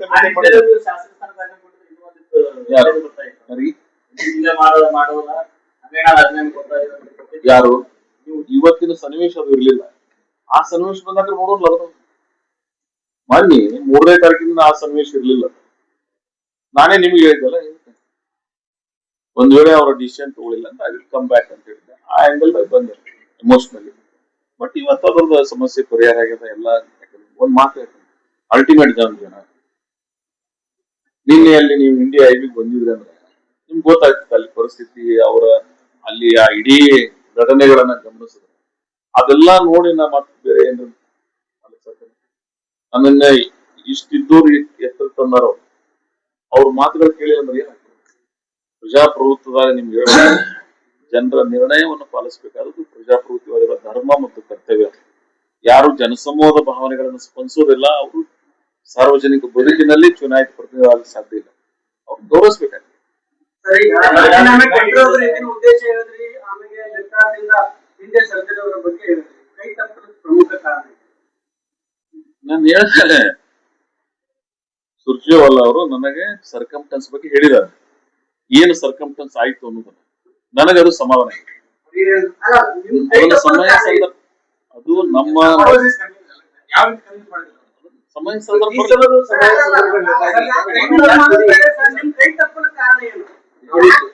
ಪ್ರತಿಯೊಂದಕ್ಕೂ ನೀವು ಲಾಸ್ಟ್ ಟೈಮ್ ಸುದ್ದಿಗೋಷ್ಠಿಯಲ್ಲಿ ಹೇಳಿದ್ರಿ ಯಾವ ಮಾನದಂಡಗಳಿದ್ದಾವೆ, ಸಚಿವ ಸ್ಥಾನ ಯಾವ ಮಾನದಂಡಗಳ ರಕ್ಷಣೆ ಮಾಡಿದ್ದೀರಿ ಅವರು ನನಗೆ. ನಿಮ್ಗೆ ಆ ಮಾನದಂಡಗಳು ನೀವು ಬಿಟ್ಟಾಗಿಲ್ವಾ, ಅಥವಾ ಉದ್ದೇಶಪೂರ್ವಕವಾಗಿ ಕೈ ಬಿಟ್ರ, ಅಥವಾ ಯಾರಾದ್ರೂ ಲಾಬಿ ಮಾಡಿ ಕೈ ಬಿಡಿಸಿದ್ರ? ನಿಮಗೆ ನಾನು ಏನ್ ಹೇಳ್ಬೇಕು ಹೇಳಲ್ಲ, ಅವೆಲ್ಲ ಮಾಹಿತಿ ನಿಮಗೆ ನಮ್ಮಿಂದ ಏನ ನೀವು ನಿರೀಕ್ಷೆ ಮಾಡ್ತೀರಿ. ಈ ಜಿಲ್ಲೆಯ ಜನರಿಗೆ ಮತ್ತು ನಿಮಗೂ ಅದು ಸಂಪೂರ್ಣ ಮಾಹಿತಿ ಇದೆ, ಏನೇನ್ ಆಯ್ತು ಏನೇನ್ ಆಗಿಲ್ಲ. ಅದಕ್ಕೆ ನಾನು ಹೇಳಕ್ ಹೋಗಂಗಿಲ್ಲ. ನಾನು ಒಬ್ಬ ಪಕ್ಷದ ಒಬ್ಬ ನಿಷ್ಠಾವಂತ ಕಾರ್ಯಕರ್ತಲ್ಲ, ಒಬ್ಬ ಪಕ್ಷದ ಶಿಸ್ತಿನ ಸಿಪಾಯಿ ಆಗಿ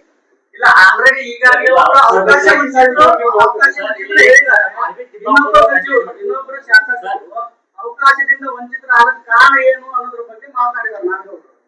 ನಮ್ಗೆ ಈ ಜಿಲ್ಲೆ ಒಳಗೆ 3 ಮಂದಿ ಉಳಿದವರೇ ನಾವು ನಮ್ಮನ್ನು ತುಳಿತಾ ಇದ್ದಾರೆ.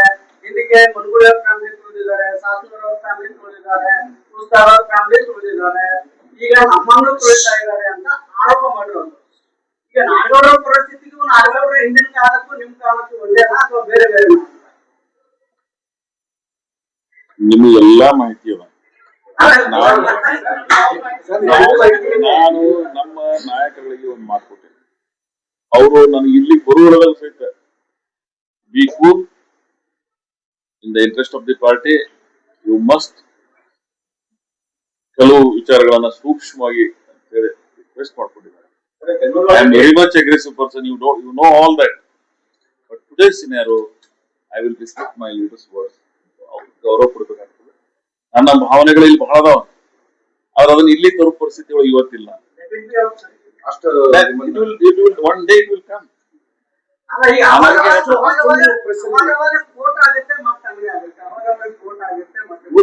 ಪ್ರಜಾಪ್ರಭುತ್ವದೊಳಗೆ ಬಹಳ ಸಂದರ್ಭದಾಗ ಕೋವಿಡ್ 2019 ನೆನಪಿಸ್ಕೊಂಡ್ ಬಿಡ್ರಿ ನೀವು. Don't do that. I've done it every time in every. But ಇವತ್ತು ನಾನು ಒಂದು ಅತ್ಯಂತ ವಿಚಿತ್ರ ಪರಿಸ್ಥಿತಿಯನ್ನ ಎದುರಿಸ್ತಾ ಇದ್ದೀನಿ. ನನಗೆ ಸಂವೇದನಾಶೀಲ ಇದೆ, ನಾನು ಶಾಂತಿಯುತವಾಗಿ ಮಾಡಿದ್ದೀನಿ. ನನಗೆ ಬೇರೆ ವಿಚಾರಗಳನ್ನ ಬೇರೆ ಸಂದರ್ಭ ಬಂದಾಗ ನೋಡೋಣ. ಇವತ್ತು ಇದು ಏನಿತ್ತು, ಒಂದು ಅವಕಾಶ ಬರಬೇಕಾಗಿತ್ತು, ಬಂದಿಲ್ಲ. ಅದಕ್ಕೆ ಕಾರಣಗಳು ಅನ್ನೋದು ನಮ್ಮ ಲೀಡರ್ಸ್ ನನಗೆ ವಿವರಣೆ ಕೊಟ್ಟಿದ್ದಾರೆ. ಅವ್ರು ಕ್ವೈಟ್ ಅಂಡ್ ಕಾಮ್ ಆಗಿರೋದು ಹೇಳಿದ್ದಾರೆ. ಆಮೇಲೆ ಅವ್ರು ಮತ್ತೇನೇನು ಹೇಳಿದ್ರು ನಾನು ಅದನ್ನ ನನ್ನ ತಲೆಯಿಂದ ತೆಗೆದುಬಿಟ್ಟಿನಿ. ಹೇಳಿದ್ರೆ no any demand. DK. Shivakumar ಸ್ವಲ್ಪ ಸ್ಟ್ರಾಂಗ್ ಆಗಿ ಹೇಳಿದ್ದಾರೆ, ಯಾರ ರಾಜೀನಾಮೆ ಕೊಡ್ತಿದ್ರು ಒಂದೇ ಕ್ಷಣದಲ್ಲಿ ನಾವು ಕೊಡ್ತೀವಿ ಅನ್ನೋದು. ಅವ್ರು ಹೇಳೋ ಉದ್ದೇಶ ಏನಿತ್ತು ಅಂದ್ರೆ, ಅವ್ರು ಹೇಳುವುದರಲ್ಲಿ 2 ಉದ್ದೇಶ. ನನ್ನ ಜೊತೆ ಅವ್ರು ಮಾತಾಡೋರು ಗಮನಿಸಿದ, ನನಗೂ ಸಹಿತ ಕೆಲವು ಸಂದರ್ಭದೊಳಗೆ ಧರ್ಮಸಿಂಗ್ ಸಾಹೇಬರ ಮಂತ್ರಿಮಂಡಲ ತಗೊಳ್ಳಿಲ್ಲ, ಸಿದ್ದರಾಮಯ್ಯನವ್ರ ಮಂತ್ರಿಮಂಡಲದ ಒಪ್ಪುವುದಾಗಲಿಲ್ಲ. ನನಗೂ ಬೇರೆ ಬೇರೆ ಸಂದರ್ಭದಾಗ ಅನೇಕ ಅವಕಾಶವನ್ನ ವಂಚಿತರಾಗಿದ್ದೀನಿ. ಆದ್ರೂ ನಾನು ಕೊನೆಗೆ ಸಮಾಧಾನದಿಂದ ನೀವು ಆ ರೀತಿ ನಿಮ್ಗೆ ನೋವಾಗಿ ನಮ್ಗೆ ಅರ್ಥ ಆಗ್ತದೆ, ಸಮಾಧಾನದಿಂದ. ಅದಕ್ಕೆ ಅವ್ರದ್ದೇನು ಅಂದ್ರೆ, ಪಕ್ಷದ ಸರ್ಕಾರ ಅದ, ನೀವೆಲ್ಲರೂ ಈ ರೀತಿ ಮಾಡೋದ್ರಿಂದ ತಪ್ಪವಾಗಿ ಭಾವನೆ. ಮತ್ತೆ ಅವ್ರದೊಂದು ವೇ ಆಫ್ ಟಾಕಿಂಗ್ ಸ್ಟೈಲ್ ಬೇರೆ ಅದ, ನಿಮಗೂ ಗೊತ್ತು. ಆ ರೀತಿ ಮಾಡಿದ್ರು. ಸರ್ 2028 ಚುನಾವಣೆ ಬೇರೆ ಈಗ ಯಾರು ನಿಮ್ಮ ಜೊತೆ ರಣತಂತ್ರ ರೂಪಿಸಿದಾರೆ ಅವರಿಗೆ ಎಫೆಕ್ಟ್ ಆಗುತ್ತೆ? ನಾನು ಮುಂದು ವರ್ಷ ಎಷ್ಟು ದಿವಸದೇನೆ 19 ತಿಂಗಳು ಇರ್ಬೋದು. ಆ 1 ತಿಂಗಳೇನು ಇರ್ತವಲ್ಲ, ಚುನಾವಣೆ ನೋಟಿಫಿಕೇಶನ್ ಏನ್ ಆಗ್ತಾವಲ್ಲ, ಆ ಸಂದರ್ಭ ಆರೋಪ ಮಾಡಿದ ತಕ್ಷಣ ಸೋಷಿಯಲ್ ಮೀಡಿಯಾದಲ್ಲಿ ಒಂದು ರೀತಿ ಕಾರ್ಯಕರ್ತರು ಗೊಂದಲ ಆಗಿರ್ತಾರೆ. ನಿಮ್ಮ ವಿರುದ್ಧ, ನಿಮ್ಮ ಬೆಂಬಲಿಗರು ಅವ್ರ ವಿರುದ್ಧ ಆರೋಪ ಮಾಡ್ತಿದ್ದಾರೆ. ಎಂ ಪಿ ಪಟ್ಟಣ ಸಚಿವ ಸ್ಥಾನ ಸಿಗುವಾಗ ನನ್ನ ಬಗ್ಗೆ ಏನಾದ್ರು ಮಾತಾಡಿದ್ರು ಅಂದ್ರೆ ಅವ್ರ ಬೆಂಬಲಿಗರು ಕೇಳ್ತಾ ಇದ್ರು ಸೋಷಿಯಲ್ ಮೀಡಿಯಾದಲ್ಲಿ. ಸಚಿವ ಸ್ಥಾನ ಎಂ ಪಿ ಪಟ್ಟಣ ಸಿಕ್ಕಿರಲ್ಲ. ಸೋಷಿಯಲ್ ಮೀಡಿಯಾ ಪ್ರಶ್ನೆಗಳು ಕಾರ್ಯಕರ್ತರು ಅಭಿಪ್ರಾಯ ಸರ್, ನೀವು ಯಾರು ಮಾಡಿ ಅವ್ರಿಗೆ ಕೇಳಿ, ನಿಮ್ ಕಾರ್ಯಕ್ರಮ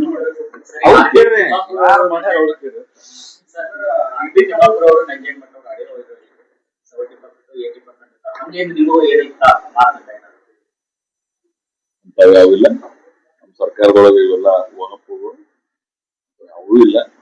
ಬಹಳ ಕ್ಲೀನ್ ಆಗಿ ಡಿಸಿಷನ್ ಮಾಡಿದ್ದಾರೆ. ಕೆಲವು ಅಸಮಾಧಾನ, ಅಸಂತುಷ್ಟತೆ ಇದ್ದೇ ಇರ್ತದೆ. ಬಗ್ಗೆ ಅಷ್ಟು ಬಹಳ ಕಾಂಪಿಟೇಷನ್ ಇದೆ ಅನ್ನೋದು ಕೇಳ್ಕೊಂಡಿದ್ದೀನಿ.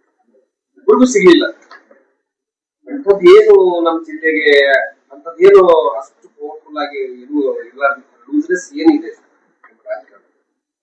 ಯಾಕೆ ಕಡೆಗಣಿಸೋದು? ನಾನು ಮಾತಾಡಿನೂ, ನಾಡಗೌಡರು ಮಾತಾಡ್ಯಾರ. ಮತ್ತೊಮ್ಮೆ ಯಾಕೆ ಮಾತಾಡ್ಬೇಕು? ನಾನು ಮಾತಾಡಿ ನಾಡಗೌಡರು ಮಾತಾಡ್ಯಾರ. ನಿಮ್ಮಿಂದ ನಿರೀಕ್ಷೆ ಇಟ್ಕೊಂಡವ್ರು ನಾನು ನಿಮ್ಗೆ ಇನ್ನೊಂದು ಬಹಳ ಸ್ಪಷ್ಟವಾಗಿ ಹೇಳ್ತೇನೆ. ನಾನು ಹೋದ ಸಲ ಸರ್ಕಾರ ರಚನೆ ಆದಾಗ್ರೆ ನಿಗಮ ಮಂಡಳಿ ಆಗಾಗಿಲ್ಲ. ನಾನು ಮುಂದಿನ ದಿನಮಾನದಲ್ಲೂ ವೆರಿ ಮಚ್ ಕ್ಲಾರಿಟಿ. ಕಾರ್ಯಕರ್ತರಿಗೆ ಸರಿ ಅಧಿಕಾರ ಸಿಗ್ತಾ ಇಲ್ಲ, ನೀವು ಯಾರು MLA-ಗಳು ಕೊಡಿಸ್ತಾ ಇಲ್ಲ ಒಗ್ಗಟ್ಟಾಗಿ ಅನ್ನೋದು ಕಾರ್ಯಕರ್ತರಲ್ಲಿ ದೊಡ್ಡ ಅಸಮಾಧಾನ ಇದೆ. ನಮ್ಮ ಒಂದು ವಿಧಾನಸಭಾ ಕ್ಷೇತ್ರದ ಶಾಸಕರಿಗೆ ಆಳು ಪಕ್ಷದ ಶಾಸಕರಿಗೆ ಪ್ರತಿ ಕಾರ್ಯಕರ್ತ 3 ಹೆಸರು ತಗೊಂಡಿದ್ರು. ಕಡೆಗೆ 2 ತಗೊಂಡ್ ಮಾಡ್ತೀವಿ ಅಂತ ಹೇಳಿದ್ರು. ಈಗನೇ ಮಾಡ್ಬೇಕು ಒಂದು. ಬಟ್ ನಾನ್ ನಮ್ಮ ಕಾರ್ಯಕರ್ತರಿಗೆ ಮಾಡಿದ್ದೆ.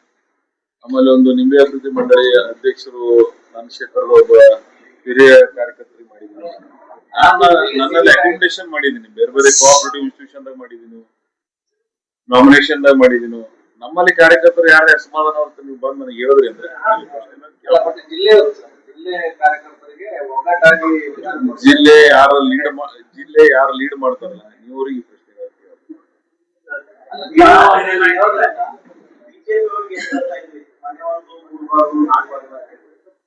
ಜಿಲ್ಲೆಯ ಶಾಸಕರ ಎಲ್ಲಾ ಹೇಳಿಕೆಗಳು ಕಾಂಗ್ರೆಸ್ ಭಾಗ ಬಂದಿದೆಯಾ? ಇದು ಆಂತರಿಕ ಪ್ರಜಾಪ್ರಭುತ್ವ. ಕಾಂಗ್ರೆಸ್ ಬಹಳ ವರ್ಷಗಳಿಂದ ಇರ್ತಕ್ಕಂಥವ್ರು ನಾವೆಲ್ಲ ಆಲ್ ಸೀನಿಯರ್ಸ್. ಅನೇಕ ವಿಚಾರಗಳನ್ನ ಬೇರೆ ಬೇರೆ ವಿಷಯಗಳನ್ನು ಬಾಕಲು 1, 2, 3, 4 ಅನ್ನೋದಿಲ್ಲ. ಬಾಕಲು ಒಂದೇ ಅದ. ಅದು ಅಭಿಪ್ರಾಯ ಭೇದಗಳು, ವಿಚಾರಗಳು ಬೇರೆ ಬೇರೆ ಅದಾವ. ಬಾಕಲು 4 ಇಲ್ಲ ಹಂಗೇನ್ ತಿಳ್ಕೊಕ್ ಹೋಗ್ಬೇಡ್ರಿ. ಬಾಕಲು ಒಂದೇ ಅದ, ಮನಿನೂ ಒಂದೇ ಅದ. ಅದ್ರ ಒಳಗಿರೋರಲ್ಲಿ ಇರ್ತಕ್ಕಂಥ ಅಭಿಪ್ರಾಯಗಳು ಬೇರೆ ಬೇರೆ. ಚುನಾವಣೆ ಪರಿಣಾಮ ಬೀರುತ್ತಾ 28ಗೆ? ಅವತ್ತು ನೀವು ಏನಾರ ಪ್ರೊಟೆಕ್ಟ್ ಮಾಡ್ಲಿಕ್ಕೆ ಸಾಧ್ಯ ಅದ? Let us see. People will think. ಹೇಳ್ಬಿಡಿ ಸರ್. ನಾನ್ ಜ್ಯೋತಿಷ್ ಹೇಳ್ಕೊತೀನ ಇಲ್ಲ, ಜನ ಹೇಳ್ತಾರ ಅವತ್ತಿನ. ನಾನು ಜೀವನದಾಗ ಎಲ್ಲಾ ಪ್ರಶ್ನೆಗಳನ್ನ ಮುಗಿಸಿ ಎದ್ದು ಹೋಗಿ ನನ್ನ ಪತ್ರಿಕೆ ಬಹಳಷ್ಟು ಏನ್ ಮಾಡ್ತಾರ, ತಮಗ್ ಬೇಕಾದ ಪ್ರಶ್ನೆಗಳಿಗೆ ಮಾತ್ರ ಉತ್ತರ ಕೊಡ್ತಾರೆ, ತಮಗ್ ಬೇಡದನ್ನ ಕಿವಿಗುಡದೆ ಎದ್ದು ಹೋಗ್ತಾರೆ. ಆದ್ರೆ we are very different in almost all issues. ನಿಮ್ ಎಲ್ಲಾ ಪ್ರಶ್ನೆಗಳನ್ನ, ನಿಮ್ ಎಲ್ಲಾ ವಿಚಾರಗಳನ್ನ ನಾನು ಬಹಳ ನನಗಿರ್ತಕ್ಕಂತ ಅನುಭವದ ಆಧಾರದ ಮೇಲೆ ನಿಮ್ ಮುಂದೆ ವಿವರಣೆ ಕೊಡ್ತಕ್ಕಂಥ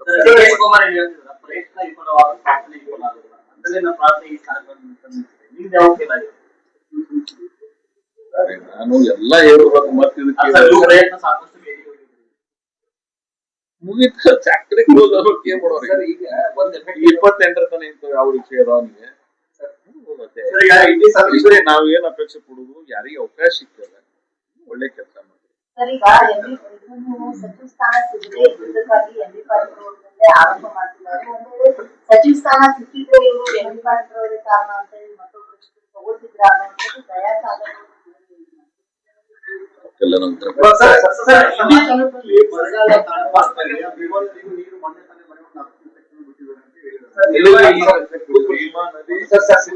ಭೀಮಾ ನದಿ ತುಂಬಿ ಹರಿತಾ ಇದೆ. ಭೀಮಾ ನದಿ ಒಳಗೆ 1 ಲಕ್ಷಕ್ಕಿಂತ ಹೆಚ್ಚಿಗೆ ನೀರು ಇವತ್ತು ನದಿ ಒಳಗದ. ಭೀಮೆ ಜುಲೈ 24ನೇ ತಾರೀಕಿನ ನೀರಿಲ್ಲ. ನಾನೇ ಒಂದು ಟಾಸ್ಕ್ ಫೋರ್ಸ್ ಸಭೆ ಮಾಡಿದೆ ಎಲ್ಲ ಅಧಿಕಾರಿಗಳ. ಸೊ ಭೀಮಾ ಇವತ್ತ ಬಹಳ ದೊಡ್ಡ ಪ್ರಮಾಣದ ನದಿ ಹರಿತಾ ಇದೆ, ಯಾವುದೇ ಸಮಸ್ಯೆ ಇಲ್ಲ. ಆಮೇಲೆ ನಿಮ್ ಇನ್ನೊಂದು ಹೇಳ್ತೀನಿ, ಕುಡಿಯುವ ನೀರಿನ ಸಮಸ್ಯೆ ಎಲ್ಲಿಯೂ ಆಗಿಲ್ಲ. ಆಮೇಲೆ ಈ ಕೃಷ್ಣಾದಿಂದ ಮುಖಾಂತರ ಸಹಿತ ನೀರು ಹರಿಸ್ತಾ ಇದ್ದೀವಿ ಕೆರೆಗಳಿಗೆ. ಕುಡಿಯುವ ನೀರಿನ ಸಮಸ್ಯೆ ಇಲ್ಲ. ಅಲ್ಲ, ಬರ ಅಂತರೂ ಇದೆ. ಮಳೆ ಸರಾಸರಿ ಎಷ್ಟು ಪ್ರಮಾಣದ ಆಗ್ಬೇಕಾಯ್ತು, ಮಳೆ ಕೊಡ್ತೇ ಇರೋದ್ರಿಂದ ರೈತರಿಗೆ ತೊಂದರೆ ಆಗಿದೆ. ಅವ್ರ ನಿರೀಕ್ಷೆ ನೋಡ್ತಾ ಇದೀವಿ. ಆಮೇಲೆ ನಿಮ್ಗೆ ಹೇಳ್ತೀನಿ, ನಮ್ಮ ಜಿಲ್ಲೆ ಏನದಲ್ಲ, ಯೂಶುವಲಿ ಜುಲೈ ಆಗಸ್ಟ್ದಾಗೆ ಮಳೆ ಆಗೈತೆ. ಖರೀಫ್ಗಿಂತ ಬೆಟರ್ ರಬಿ ಒಳಗೆ ಅದ. ಮುಂದಿನ ಮತ್ತೆ ಆಗುವ ನಿರೀಕ್ಷೆ ಮಾಡೋದು ಅದೊಂದು ಕ್ರೈಟೇರಿಯಾ ಅದ. ಬರ ಅಂತ ಘೋಷಣೆ ಮಾಡ್ಬೇಕಾದ್ರೆ ಒಂದೇ ಮಾಡ್ಲೆ ತಗೋದಿಲ್ಲ. ಇಡೀ ಮುಂಗಾರು ಹಿಂಗಾರು ವಿಫಲರಾಗಿ ಕೇಂದ್ರ ಸರ್ಕಾರದ ಒಂದು ತಂಡ ಬಂದು ಅಧ್ಯಯನ ಮಾಡಿ ಅದಕ್ಕೆ ತನ್ನದೇ ಆದಂತ ಮಾರ್ಗಸೂಚಿಗಳದಾವ. ಅದನ್ನ ಕೊಂಡು ಹಿಡಿದು ಕೊನೆಗೆ ಅನಿವಾರ್ಯ, ಒಟ್ಟು ಮಳೆನೇ ಆಗ್ಲಿಲ್ಲ, ಪರಿಸ್ಥಿತಿನೇ ಬಿಡಾಯಿಸ್ಕೊಂಡು ಅನಿವಾರ್ಯ ಸರ್ಕಾರ ತೀರ್ಮಾನ ಬರ್ತದೆ. ಇವತ್ತು ಈಗಾಗಲೇ ಬರದ ವಿಚಾರಕ್ಕಾಗಿನೇ ಮುಖ್ಯಮಂತ್ರಿಗಳು ಗುಲ್ಬರ್ಗಾದಾಗ ಒಂದು ಡಿವಿಷನ್ ಸಭೆ ಮಾಡಿದ್ರು, ನಂತರ ಬೆಳಗಾವ್ ಮಾಡಿದ್ರು, ನಂತರ ಚಿತ್ರದುರ್ಗ ಮಾಡಿದ್ರು. ಇವತ್ತ ಉಪಮುಖ್ಯಮಂತ್ರಿಗಳಿರ್ತಕ್ಕಂಥ ರೆವಿನ್ಯೂ ಮಿನಿಸ್ಟರ್ ಪರಮೇಶ್ವರ್ ಅವರು ಬೇರೆ ಬೇರೆ ಜಿಲ್ಲೆಗಳಿಗೆ ಹೋಗ್ತಾ ಇದ್ದಾರೆ ಬರದ ವಿಚಾರದಲ್ಲಿ. ಇವತ್ತು ಕೆಲವು ಮಂತ್ರಿಗಳು ಗಮನಿಸಿದಾರೆ, ಏನೇನೇ ತಗೊಂಡಿದ್ದಾರೆ, ಬೇರೆ ಬೇರೆ ಕಡೆ ಅವರು ಅದನ್ನ ಪ್ರಯತ್ನ ಮಾಡ್ತಾ ಇದ್ದಾರೆ. ಈಗ ಜಿಲ್ಲೆ ಬರ ವೀಕ್ಷಣೆನ ಜೆಡಿಎಸ್ ತಂಡ ಮಾಡ್ತಾರೆ, ಬಿಜೆಪಿ ಪಕ್ಷದಿಂದ ತಂಡ ಮಾಡ್ತಾರೆ, ಕಾಂಗ್ರೆಸ್ ಅವರು ಎಲ್ಲಿದ್ದಾರೆ? ಬರೀ ಸಚಿವ ಸ್ಥಾನಕ್ಕಾಗಿ ಓಡಾಡ್ತಾ ಇದ್ದಾರೆ ಅಂತ ಜನರು. ನಾನು ಹೇಳಿದಲ್ಲಿ ನಿಮಗೆ ಜುಲೈದೊಳಗೆ ನಾನೇ 3 ಸಭೆ ಮಾಡಿದ್ದೆ. ಭೀಮಾ ನದಿ ಈ ಮುಖ್ಯಮಂತ್ರಿಗಳು ಗುಲ್ಬರ್ಗ, ಬೆಳಗಾವ್, ಚಿತ್ರದುರ್ಗ ಯಾವ ವಿಷಯದ ಮೇಲೆ ಚರ್ಚೆ ಮಾಡಿ ಮೀಟಿಂಗ್ ಮಾಡಿದಾರಂತ ಫೀಡ್ಬ್ಯಾಕ್ ಎದುರು ತಗೊಂಡಿರ್ತೀವಿ. ಚರ್ಚೆ ಏನಾಗ್ಯಾವಂತ ನೀವು ಅಲ್ಲಿ ಬರದ ನಿರ್ವಹಣದ ಬಗ್ಗೆನೇ ಚರ್ಚೆ ಆಗಿದೆ. ಚುನಾಯಿತ ಪ್ರತಿನಿಧಿಗಳು ಕರೆಸಿ ಏನೇನಾಗಿದೆ, ಈಗ ನಾವೆಲ್ಲ ಬಾಳ ಹೋಗಿ ಮಾತಾಡ್ಲಿಲ್ವಾ, ಏನಾಯ್ತು ಪರಿಸ್ಥಿತಿ ಅನ್ನೋದು ಅವ್ರವ್ರ ಭಾಗದ ಎಲ್ಲಾರು ಹೇಳಿದ್ದಾರೆ. ಬರದ ವಿಷಯದೊಳಗ ಸರ್ಕಾರ ಬಹಳ ಪ್ರಾಮಾಣಿಕವಾಗಿ ತನ್ನ ಕೆಲಸವನ್ನ, ತನ್ನ ಕಾರ್ಯವನ್ನು ಮಾಡ್ತಾ ಇದೆ. ಮುಖ್ಯಮಂತ್ರಿಗಳು ಅಗ್ರೆಸಿವ್ ಕೆಲಸ ಮಾಡ್ತಾ ಇದ್ದಾರೆ. ಕೇಂದ್ರ ಸರ್ಕಾರಕ್ಕೂ ಏನು ಮನವಿ ಮಾಡ್ಕೋಬೇಕಾಯ್ತು, ಮನವಿಯನ್ನು ಮಾಡ್ಕೋತಾ ಇದ್ದಾರೆ, ನಮ್ಮ ಸಹಾಯಕ್ಕೆ ಬರ್ರಿ ಅಂತೇಳಿ. ಸೊ ಸರ್ಕಾರ ಬರದ ನಿರ್ವಹಣೆಯಲ್ಲಿ ಬಹಳ ಕಳಕಳಿಯಿಂದ ಕೆಲಸವನ್ನು ಮಾಡ್ತಾ ಇದೆ. 371 ಹೋರಾಟ ಪ್ರಾರಂಭ ಆಗಿದೆ. 371 ಬಹಳ ಸಲ ಹೇಳಿ ನಾನು. ಎಂ ಸಜ್ಜನ್ ಅವರು ಅವಾಗ ಹೇಳ್ದಾಕ್ರೆ ನಾನು ಯಾರು ಕಿವಿ ಬಿಡ್ಲಿಲ್ಲ. It is almost close chapter. ಇವತ್ತು ನಾವು ಏನು ಕೇಳಿದ್ರು ಸಹಿತ ಕೇಂದ್ರ ಸರ್ಕಾರ ಅದನ್ನ ಪರಿಗಣಿಸಬೇಕಾಗ್ತದೆ, ಆ ಪ್ರದೇಶವನ್ನು ಒಳಗೊಳ್ಳಕ್ಕೆ. ಆದ್ರೆ ಆ ಟೈಮ್ ಅಪ್ರೋಪ್ರಿಯೇಟ್ ಟೈಮ್ ನಾವು ಮಾಡಲಿಲ್ಲ. ಅದ್ರ ನೋವು ನಾವು ಅನುಭವಿಸ್ತಾ ಇದ್ದೀವಿ. ಇವತ್ತು ಆಕ್ಚುಲಿ ಎಡವಲ್ ಕರ್ನಾಟಕ ಬರ್ತಾ ಇರ್ಲಿಲ್ಲ ಬಳ್ಳಾರಿ. ಅದು KC ಕೊಂಡೇನಂತವ್ರು ಸೋನಿಯಾ ಗಾಂಧಿ ಅವ್ರಿಗೆ ಚುನಾವಣೆ ಗೆಲ್ಸಿದಾರ ಅಂತಕ್ಕಂಥ ವಿಚಾರ ಇಟ್ಕೊಂಡು ಅವ್ರೆಲ್ಲ ಪ್ರಯತ್ನ ಮಾಡಿ ಸೇರಿಸಿದಾರ. ಅದಕ್ಕೆ ನಮ್ಮಿಂದ ಆಗ್ಲಿಲ್ಲ. ಅವತ್ತು ನಾವ್ ಯಾರು ಆ ಜಗದಾಗ ಇದ್ದೀವಿ, ಒತ್ತಾಯ ಪೂರ್ವಕವಾಗಿ ನಾವೇನ್ ಸೇರಿಸ್ಕೋಬೇಕಾಗಿತ್ತು, ಆಗ್ಲಿಲ್ಲ. ಆದ್ರೆ ಇವತ್ತು ಅದ್ರ ಪರಿಸ್ಥಿತಿ, ಅದನ್ನ ಅನುಭವ ಅನುಭವಿಸ್ತಾ ಇದೀವಲ್ಲ. ಬಟ್ ಇವತ್ತು ಆರ್ಟಿಕಲ್ 371 ಮೇಲೆ ನಾವೇನು ಹೋರಾಟ ಮಾಡ್ತೀವಿ ಅಂದ್ರೆ ನನಗೇನು ಅಷ್ಟು ಅದು ಸ್ವಲ್ಪ ಯಶಸ್ವಿ ಕಾಣ್ತೀವಿ ನನಗೆ ಅನಿಸ್ತಾ ಇಲ್ಲ. ಆದ್ರೆ ಹೋರಾಟಗಳು ಇರ್ಬೇಕಾಗ್ತದೆ. ಅವ್ರ demand must be always there. ಸರ್ಕಾರ ಹಿಂದಿಲ್ದ ನಾಳೆಗೆರೆ. ಯಾಕಂದ್ರೆ ನಿಮ್ಗೆ KSRTC ಒಳಗೆ ನಾವು ಗುಲ್ಬರ್ಗ ಡಿವಿಷನ್ ಬರ್ತೀವಿ, ಜುಡಿಷಿಯಲಿ ಗುಲ್ಬರ್ಗ ಟ್ರೀಟ್ ಆಗ್ತೀವಿ. ನಮ್ಮಂತೂ ಇಂಡಿ ಸಿಂಧಿ ಹತ್ರ ಆಲ್ಮೋಸ್ಟ್ ಆಲ್ ಗುಲ್ಬರ್ಗ ಬಾರ್ಡರ್ ಆಗಿದೀವಿ ನಾವು. ಈಗ ನಮ್ಮ ಪಕ್ಕದ ಮಕ್ಕಳೇ ಮೆಡಿಕಲ್ ಆಗಲಿ, ಇಂಜಿನಿಯರಿಂಗ್ ಆಗಲಿ, ಬೇರೆ ಬೇರೆ ರೀತಿ ಒಳಗೆ ಎಜುಕೇಶನ್ ಅವ್ರಿಗೆ ಅವಕಾಶ ಸಿಗ್ತದೆ, ನಮ್ಮ ಮಕ್ಕಳಿಗೆ ಸಿಗಂಗಿಲ್ಲ. ನಮ್ಗೆ ನೋವು ಅನಿಸ್ತದೆ. ನಾವು ಕೊನೆ ತನೂ ಸಹಿತ ಆರ್ಟಿಕಲ್ 371 ಕೊನೆಗೆ ಇಂಡಿ ಸಿಂಧಿಯರ್ ಕೂಡಿಸಿರುತ್ತೆ ನಾವು ಡಿಮಾಂಡ್ ಇಡೋರು. ಕಡೆ ಬಿಜಾಪುರ ಜಿಲ್ಲೆ ಕೂಡಿಸಿರ್ತಾನೆ ಅವ್ರಿಗೆ. ಕಾನೂನಾತ್ಮಕ ಹೋರಾಟ ಮಾಡುವಂತ ವಿಚಾರ ಇನ್ನ ಯಾರು ಹೋಗಿಲ್ಲ ನಾವು. ಆದ್ರೆ ಸರ್ಕಾರದಲ್ಲಿ ಒತ್ತಾಯ ಮಾಡ್ತಕ್ಕಂಥ ಪ್ರಯತ್ನಗಳನ್ನ ನಾವು ತುಂಬಾ ಪ್ರಬುದ್ಧವಾಗಿ ವಿಚಾರ ಮಾಡತಕ್ಕಂಥ ಹೋರಾಟ ಮಾಡ್ತಕ್ಕಂಥ ಈ ವಿಚಾರ ಇಟ್ಕೊಂಡು ಕಾನೂನಾತ್ಮಕ ಹೋರಾಟ ನಾನು ಅದ್ರ ಬಗ್ಗೆ ವಿಶ್ವಾಸ ಇಟ್ಟು ಎಲ್ಲ ನಾಯಕರು ಹೇಳಿದ್ರು ಅಂತೇಳಿ ರಾಜೀನಾಮೆ ಕೂಡ ಕೊಟ್ಟಿದ್ದೀರಿ. ಆದ್ರೂ ಕೂಡ ಮತ್ತೆ ಮಾಧ್ಯಮಗೋಷ್ಠಿಯಲ್ಲಿ ಏನ್ ಮಾತಾಡ್ತೀರಿ ಅಥವಾ ಏನ್ ಮಾತಾಡಿ ಡಿಸಿಷನ್ ತಗೊಂಡ್ರೆ ವಿಶ್ವಾಸ ಅವ್ರು ಇಲ್ಲ ಅಂದ್ರೆ ಮತ್ತೆ ಪೊಲೀಸ್ ಇಲಾಖೆ ರೂಪೇಶ್ ಇಲಾಖೆ ನಿಮ್ಮನ್ನು ಬಿಟ್ಟಿಲ್ಲ ಎಂದು ಕೂಡ ಮಾಧ್ಯಮಗೋಷ್ಠಿಯಲ್ಲಿ ರೂಪೇಶ್ ಇಲಾಖೆ ಪೊಲೀಸರಿಲ್ಲ. ಇವತ್ತು ಪ್ರಥಮ ಬಾರಿ ಬಂದ ಹೇಳಲಾಗಿದೆ. ಅದಕ್ಕೆ ಹೌದಾ? ಯಾರ್ರಿ?